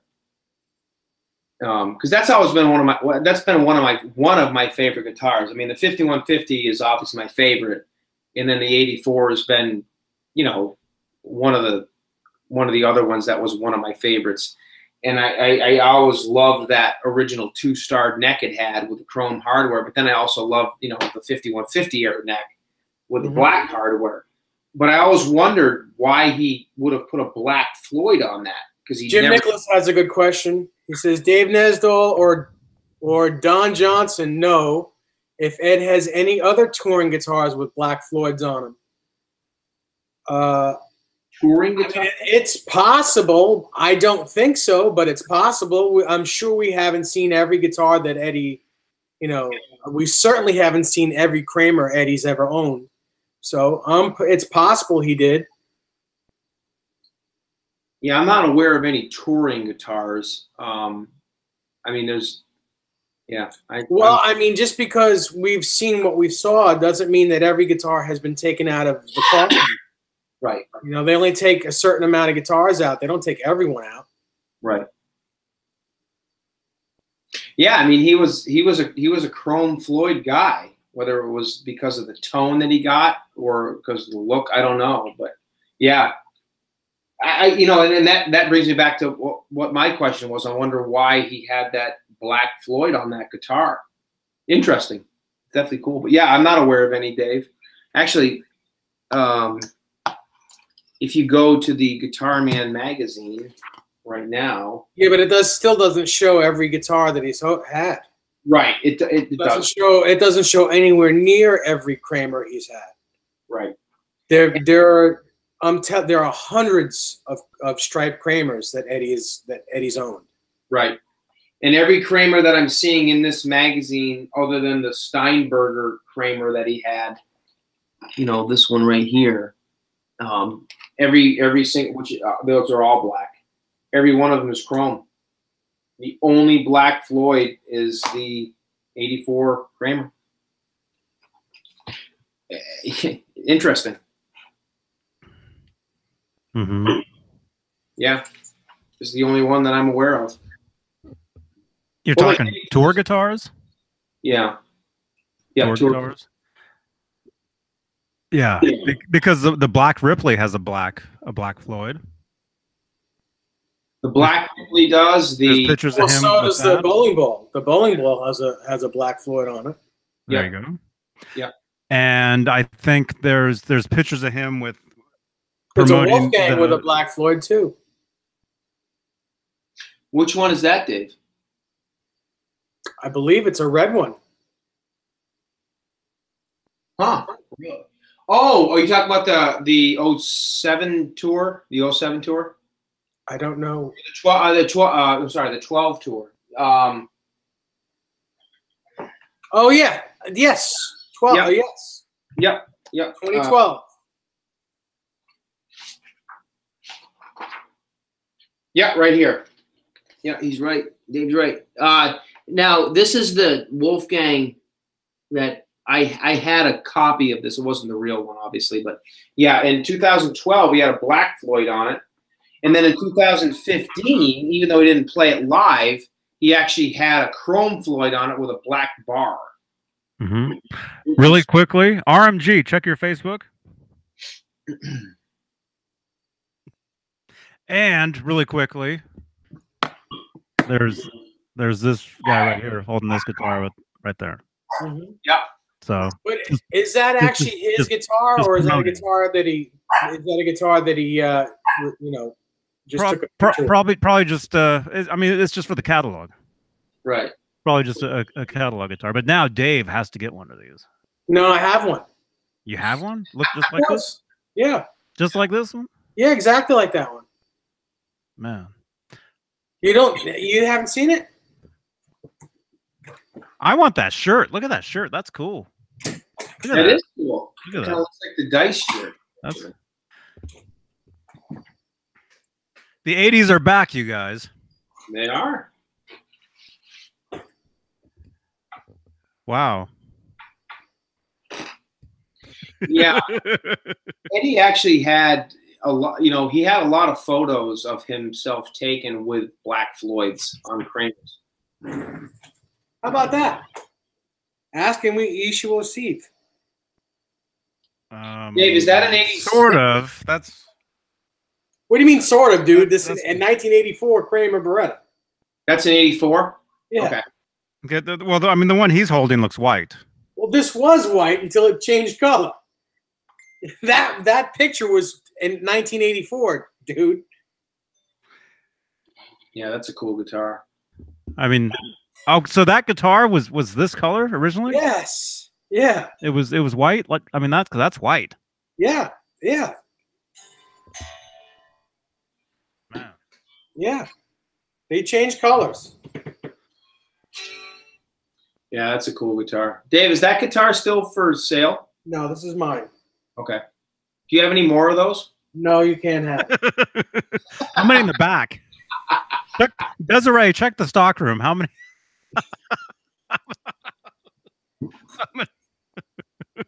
No, all those guitars are gone. Okay. Can't have every one of my guitars. Sorry.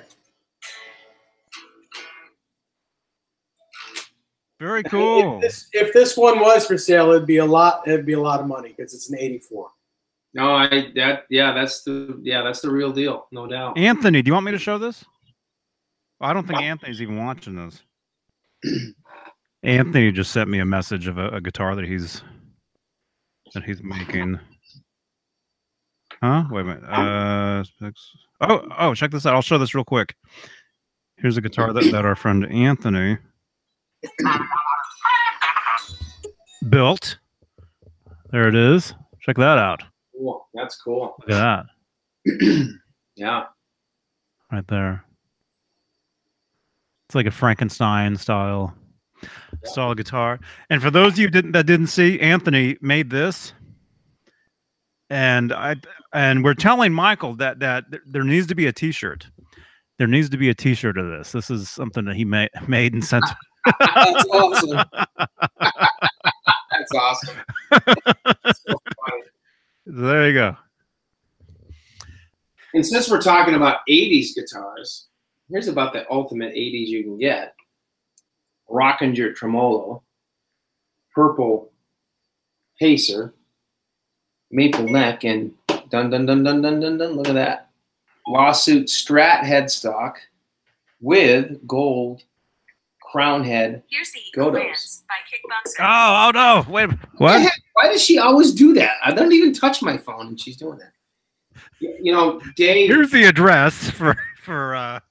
And I've got to say, yeah, I know. Dave, I got to give Dave kudos for this because Dave is the reason that I actually am able to own this guitar. See you, Zach. This is such an awesome guitar. It really is. Purple Pacer guitar with the lawsuit headstock, Strat, Rockinger, gold, Godo, chevron crown heads. This is such a cool guitar. It really is. I'm not a big fan of the Rockingers, but it is cool. This was the original Eddie Van Halen tremolo before he signed the deal with Floyd Rose. Mm-hmm. Yeah. Yeah. Yeah. Happy birthday. Yeah. Yeah. Happy birthday. Happy birthday, man. Can't hear you. Hey, you got to unmute yourself. He did. Douglas, I don't think these things were made with nitro. I think they're enamel. But I don't know why the whites always change color because I have 3 white early 80s Kramers here, and they're all different color white. They all started off the same color. Mm-hmm. Mm-hmm. If you take that pickup out, is it white? Yes. Yes. Hey, Ryan. See if we can guess what he's saying. He's smart. He's laughing. I think that probably sounds like this. I think he's still muted though. Ryan, say hi, Johnny. Hey. Maybe we can just tell him what to say, and he'll say it, and then we'll know what he's saying. Yeah, I don't think we can't. We certainly can't hear you, and now we can't hear you at all. Yeah, Douglas, is probably UV condition. Nothing yet.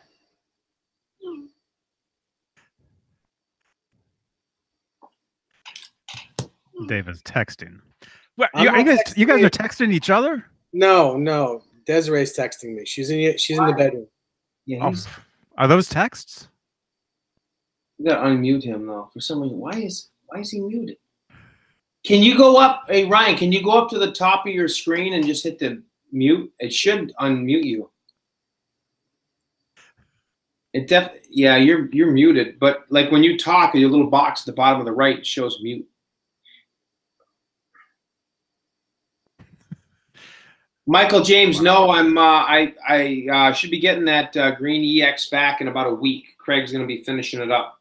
It's all done. It just needs to be set up, and he's going to come over to my place about a week, and we're gonna I'll get it back. And the only other thing I'm getting within the next few days is my little guitars 2007 mini baby. Shouldn't you have gotten that already? He mailed it out, shipped it out a couple of days ago, so it should be coming in a couple of days. You got it, Steve. There you are. Say something. Nope, still nothing. But we saw, but he was big. So, what does that mean? That means it hurt him. He was full screen. Yeah, I know. Go back like a couple clicks. We saw you.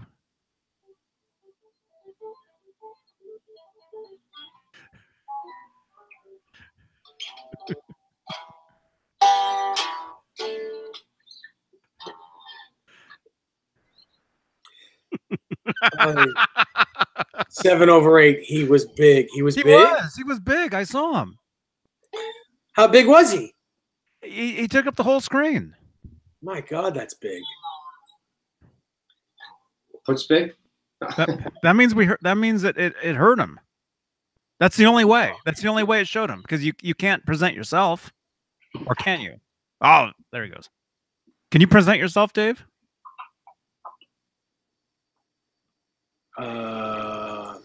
No. No. And it showed him. I saw that. So there was a click. He clicked somewhere in there where you could hear him for like a second, and then he kept clicking and it went away. Mm-hmm. Just like this audience. I was trying to end the show like 20 minutes ago, you guys. I know, Johnny was. I know. I was trying to end it to send everybody over to Joe Wentz. That's what I was trying. I was trying to be nice. which I'll still do. Is Joe still live? Somebody? Henry, yes, women are allowed in here. In fact, there are a few women in here.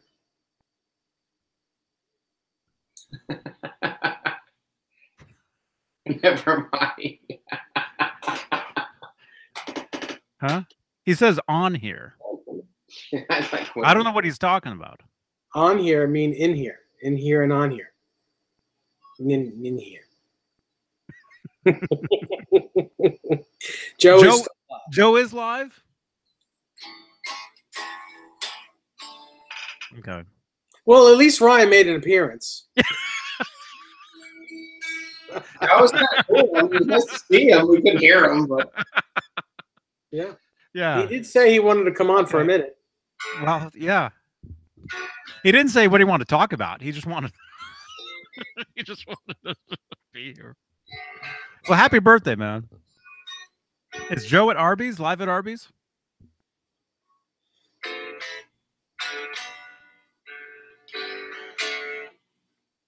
There you go. Have you plugged that thing into the 1550 chorus yet? not yet. But that's one of my deals on this weekend. This baby is going to get plugged in to the rig, and we're going to play a little bit of secrets on it. So imagine a 12-string through a chorus. Imagine that sound. Yeah, be cool. The 12-string. Man, if you guys hate my tone these days, I'm going to get a 12-string. I'm going to play it through a chorus pedal. Yeah. Who's going to give you a 12-string? Huh? I don't know. I had one. I had one years ago. That sounded like my phone. I know. That's the sound when someone goes live. Well, this thing's too heavy. I don't want to hang on to it. Ryan.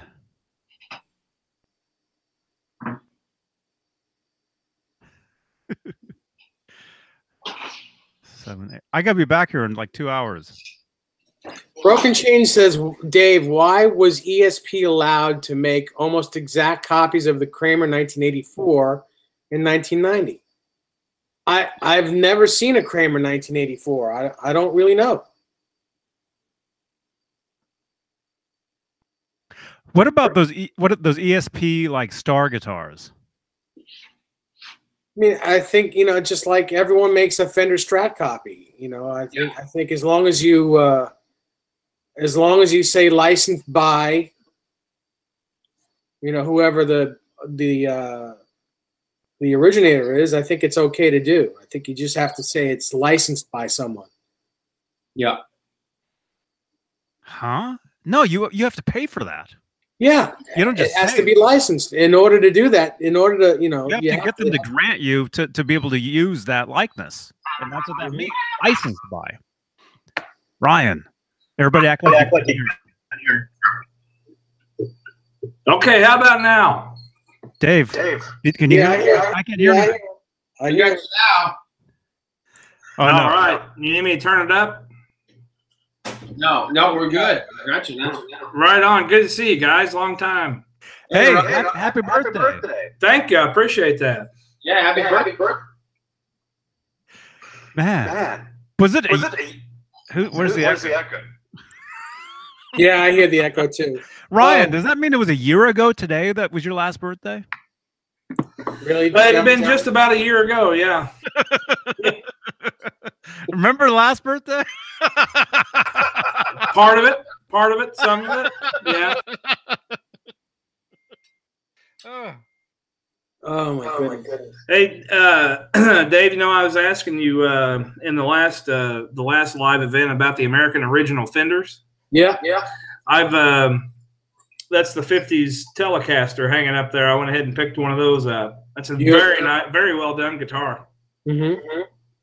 Yeah, they're good. I'm sure your Strats are awesome too. Love them. Absolutely love them. That's cool. Just H2O tonight, Johnny. No worries, man. Ryan, what have you been up to? How's everything been? Good. Everything's good. I guess probably the most exciting gear acquisition that I have is the Silver Sky back there. That's hanging the third guitar over there. Dave's drooling. I love that guitar. Yeah. That's awesome, man. I mean, it's just a nice Strat. I mean, regardless of what you think about Paul Reed Smith making it, it sounds like a Strat. It plays like a Strat, and it sounds really nice. It doesn't have string trees, you know, and it's just well done. Mm-hmm. Yeah, it's beautiful. I keep muting myself so we don't get any of the echo stuff. That's why I keep doing that. Yeah, I appreciate that. We all do. Yeah, that telly's amazing. So Broken Chain sent me a picture of the ESP. It's a 5150 copy. They did them back then. I don't know why or who gave them okay, but also, and it's not even really exact. Ryan, if turn your volume down, I don't think it'll echo. Get it to where you can still hear us, but we're not like it seems like we're like super loud in there. Okay, how about that? Echo. A little more. Johnny's like, Wait, we can have fun with this echo. There's half volume. Check. That's better than nothing. I can still mute myself. That's fine. I don't know if you can play that on here, Johnny. That wasn't me. Ryan, did you get one of these for your birthday? I haven't yet, but the night's still young here in the Midwest. Is it? Yeah, it's 9 o'clock my time. Is that early? Well, it is Friday, I guess. yeah, I did just have a birthday, which means, you know, I'm getting older. Mm-hmm. Oh, you're probably way younger than all of us combined. hello, Detroit. That doesn't make sense, does it? So show us that guitar, man. Let's do it. Which one? Which one you want to see? The Silver Sky. Yeah, sure. Give me 1 second here. He's probably 20 years younger than you, Dave. Yeah, you're right. Because I'm about 100.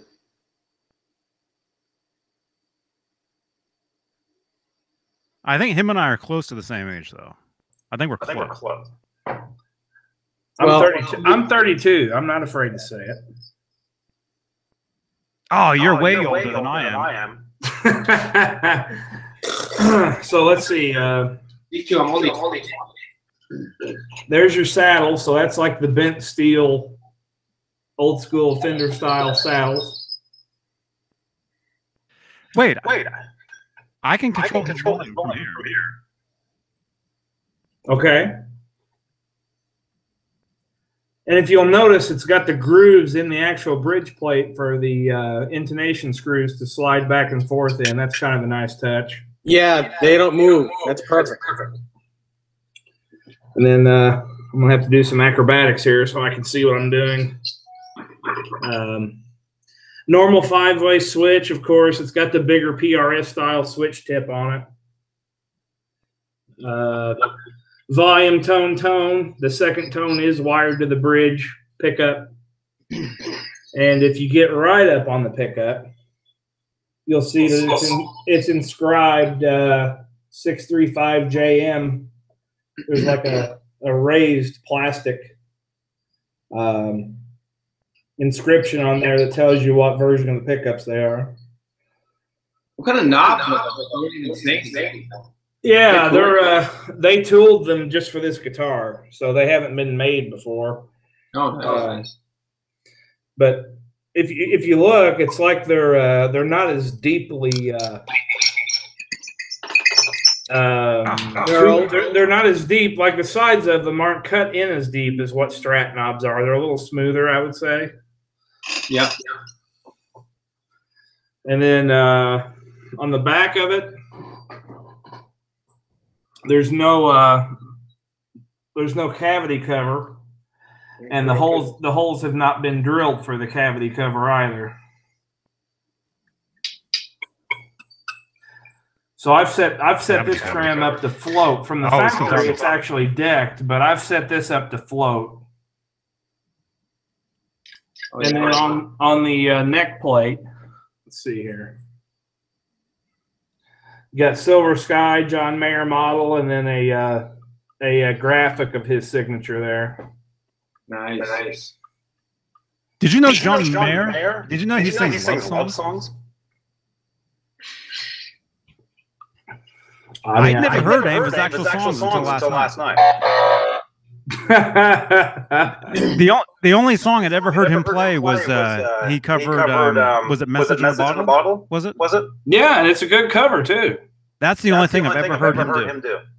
You know, Johnny, your body is a wonderful. Oh, that's him? Yeah. So if you look, the birds on this guitar are I don't know how I would describe it, but they're not any kind of fancy shell or pearl or anything. They're just kind of like a white ivory plastic kind of looking material, and they're also smaller. Yeah, they're all physically smaller than the normal birds would be on a PRS. So, like here at the 12th fret, this hawk is actually smaller than what it would be like on a custom 24 or 22. I like the little hummingbird. Yeah, there it is right there. Oh, they're different birds? Yeah, they're all different birds. Oh. You think it's one bird like in flight, but it's not. It's actually all different birds. I like the parrot. Any chickens? Yeah. Any cock swallows? No. You can't say that on here. I know. Amanda Coombs like I can't stand the echo. I'm like I just don't stop like because it doesn't matter. I'm riding the volume on his end. So there's the headstock. It's got the Paul Reed Smith inlaid with the offset. So the whole thing about this headstock that most people don't understand is that they talk about how it's inverted. So like normally on a Paul Reed Smith, like the taller point would be over here. Yeah. But then it's also like kind of offset in a direction.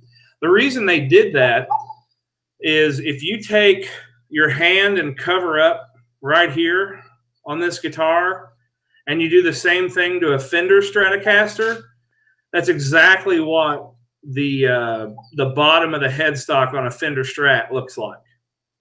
So it's the way John's hand would come down and hit this. Like from here down, this is like exactly what a Fender is. And then they just kind of Paul Reed Smithed it from there up. So that's why they did that. So like I said, if you cover this much up, what you'll notice is that looks exactly like a Fender profile headstock. Yeah. And it would. But that's really why they did that. And of course, the way that they've angled, the headstock is angled back. And you can also see here, this is actually a good shot. You can see where the scarf joint. Oh yeah, right through here. The buttons are kind of they're definitely plastic. They're not a metal. It's a plastic, and it matches the truss rod cover here. So the truss rod adjustment is down here, but they still put a cover over it. So that's nice. Yep. Bone nut. Poly covered body. It's a poly body, but the neck is actually finished in nitro. So hopefully, as I play it over the years, the neck will wear itself in, and maybe the body won't take so much abuse. Vintage frets and a 7 1/4 inch radius. Yeah, they're not. The frets are. I would say they're comparable to what's on the American original. I don't know that they're 6105 frets, which is what's on the American original, but they're not like what's on like the Clapton. It's not a true vintage fret. but it is a 7 1/4 inch radius. Did you lower the action at all, or did you keep it the way it was when you got it? I did. If I hold my my first finger at the first fret and then like put my pinky down at the 13th fret, and if I tap on the string, it just barely moves at all. I mean, the neck is just almost perfectly straight, and I can hit a a D here and bend it as far as I can, and it never frets out. That's amazing. I mean, the frets are really leveled extremely well, so I was happy with that. But yeah, it's I did lower the action from the factory. Like I said, I floated the trim so I can go up or down with it. It's just a really nice Strat. I mean, I don't know what to say. Probably do the same thing. This is one of the first. So when they released the first 500 guitars, 250 of them went to the States and 250 went to Europe. And each set of 250 came with a hard case, and then every guitar made after that came with a gig bag. And this is one of them that came with the commemorative hard case. So that's kind of a cool thing to have. Very cool. Anything else you want to see, Dave, before I hang it back on the wall? It's got your. I think we're good. It's got your typical. Dave, I got something you want to see. PRS. That's a typical. No, I don't. Keep that in your pants there. I don't want that. No, that's a typical. I got one of my own. That's not what you told me earlier.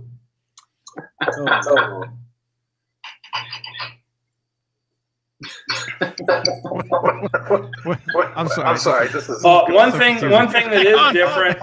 One thing that is different are the tuners. Although they lock the same way that the current Paul Reed Smith do from the top, the back are not open geared. The current PRS tuners are open geared on the back, and these are closed like an old Kluson would be. I like that. So, yeah. Dave and Rob, before you guys talk, can you guys wink before you say something so I know to turn his volume down? Here, I'll go ahead and mute myself, Johnny. I'm going to hang this up. Well, I'm only on like 5% battery, so I'm going to be like, I'm going to be gone here in about 5 minutes. Yeah. It's 7 after. Yeah, we should split. Ryan, that's an awesome guitar, man. I love that telly you got there too, man. That is beautiful. Yeah, I'd pull it down, but it's nothing any different than any other 52 reissue you've seen. I mean, it just has a different radius and different frets. But as far as the guitar itself, it's pretty much. Why are you laughing? Why are you laughing? I'm not laughing. Yes, you are. Well, hey, Ryan. Yes, sir. What are you doing in a couple? Do you want to come back in a couple hours, or are you going to be birthday? Oh, that's right. It's his birthday. We'll see. You're going to do it later. Ryan, I think. Can you unmute yourself again? Yeah. I can't hear you again. Yeah, sorry. You guys doing a late show? Is that what you're saying? It's like me when I hit my camera. It's like I freeze. Holy crap! Let him talk. In 2 hours. Yeah, and exactly 2 hours from now, we're going to come back and do a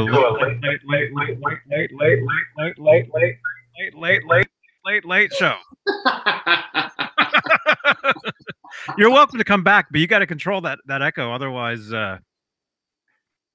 Yeah, I'll grab some headphones. It's no problem. Dave, I got something I can't control. Want to see it?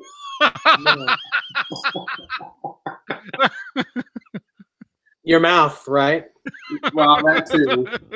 I'm alone tonight, so I'm a little alone. You have a dog there. Just saying. No.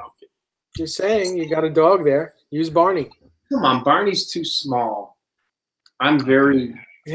I don't know. That's not what she said. Okay. All right, I gotta go. Well, hey Ryan, I can go. You guys, if I leave, it'll give you guys 5 minutes. No, I'm out. I'm just about gonna die here. Hey Ryan, if I drop out, it's because my phone, my computer died. But those are some awesome looking guitars. That's an awesome Strat, dude. Looks amazing. Yeah, thanks. I appreciate that, Rob. And Johnny, thanks for having me in. Dave, good to see you. Thanks for the birthday wishes, Have everybody. a happy birthday, because I'm not coming happy on birthday, bro. Happy birthday. Yep, thanks again. Maybe we'll see y'all in a couple hours. Yeah. I mean, It'll be the Steve Anderson Power Hours RMG 471 Echo Echo Echo birthday show. Just imagine. All right, good deal, guys. Thanks again. You got it. Take care. Happy birthday, Ryan. Awesome guitar, man. Oh. Echo. Echo. Okay, Ryan's still here. He's just invisible. That was a good guitar. Echo. Echo. Echo. Speaking of Thank you, buys, Nightbot. What? Yeah, subscribe to the channel, everybody. All right, there you go. All right. All right. All right, everybody. David Nesdall.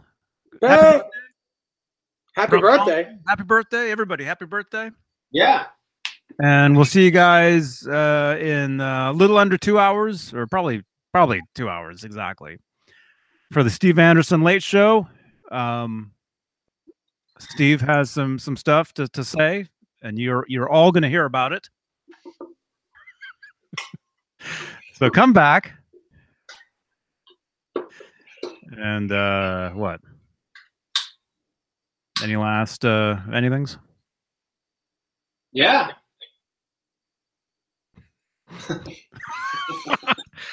Is Joe still alive? I have a feeling he probably is. Everybody, go over to Joe's. Tell him we sent you. Everybody eat at Joe's. My hands are too sweaty to turn the. What's too sweaty?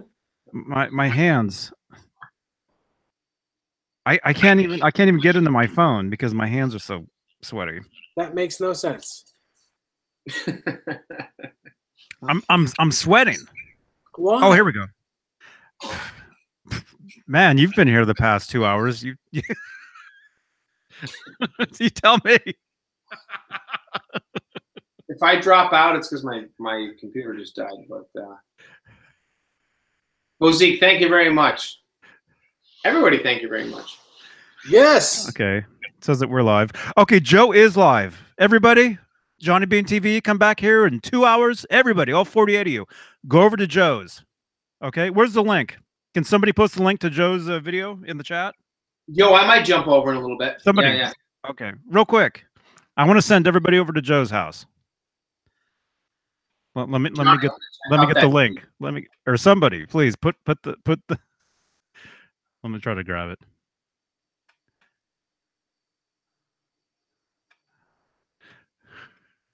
Nightbot, how come you don't have that link to that? Because he's in the Discord. Quick, I want to surprise Joe. There we go, Mr. BHB. Is that Bruce or Mr. BHB? Is that the link? Okay, everybody, go over to Joe's right now. It says he's got 15 people in there. I want to get 50 people looking at Joe. Okay, here we go. I'll post it too. And you don't have to stay. Just jump in there and say Johnny Beane sent me, and then you're free to do whatever you want. Oh, I'm on the wrong video. Dang it. That's the link? Okay, everybody, click that link and jump into Joe's chat and say Johnny Beane, David Nesdall, and Ron Johnson sent me. All right, everybody. We'll see you in 2 hours for the Steve Anderson Power Hours. Be a great time. And Rob Johnson, great to see you, man.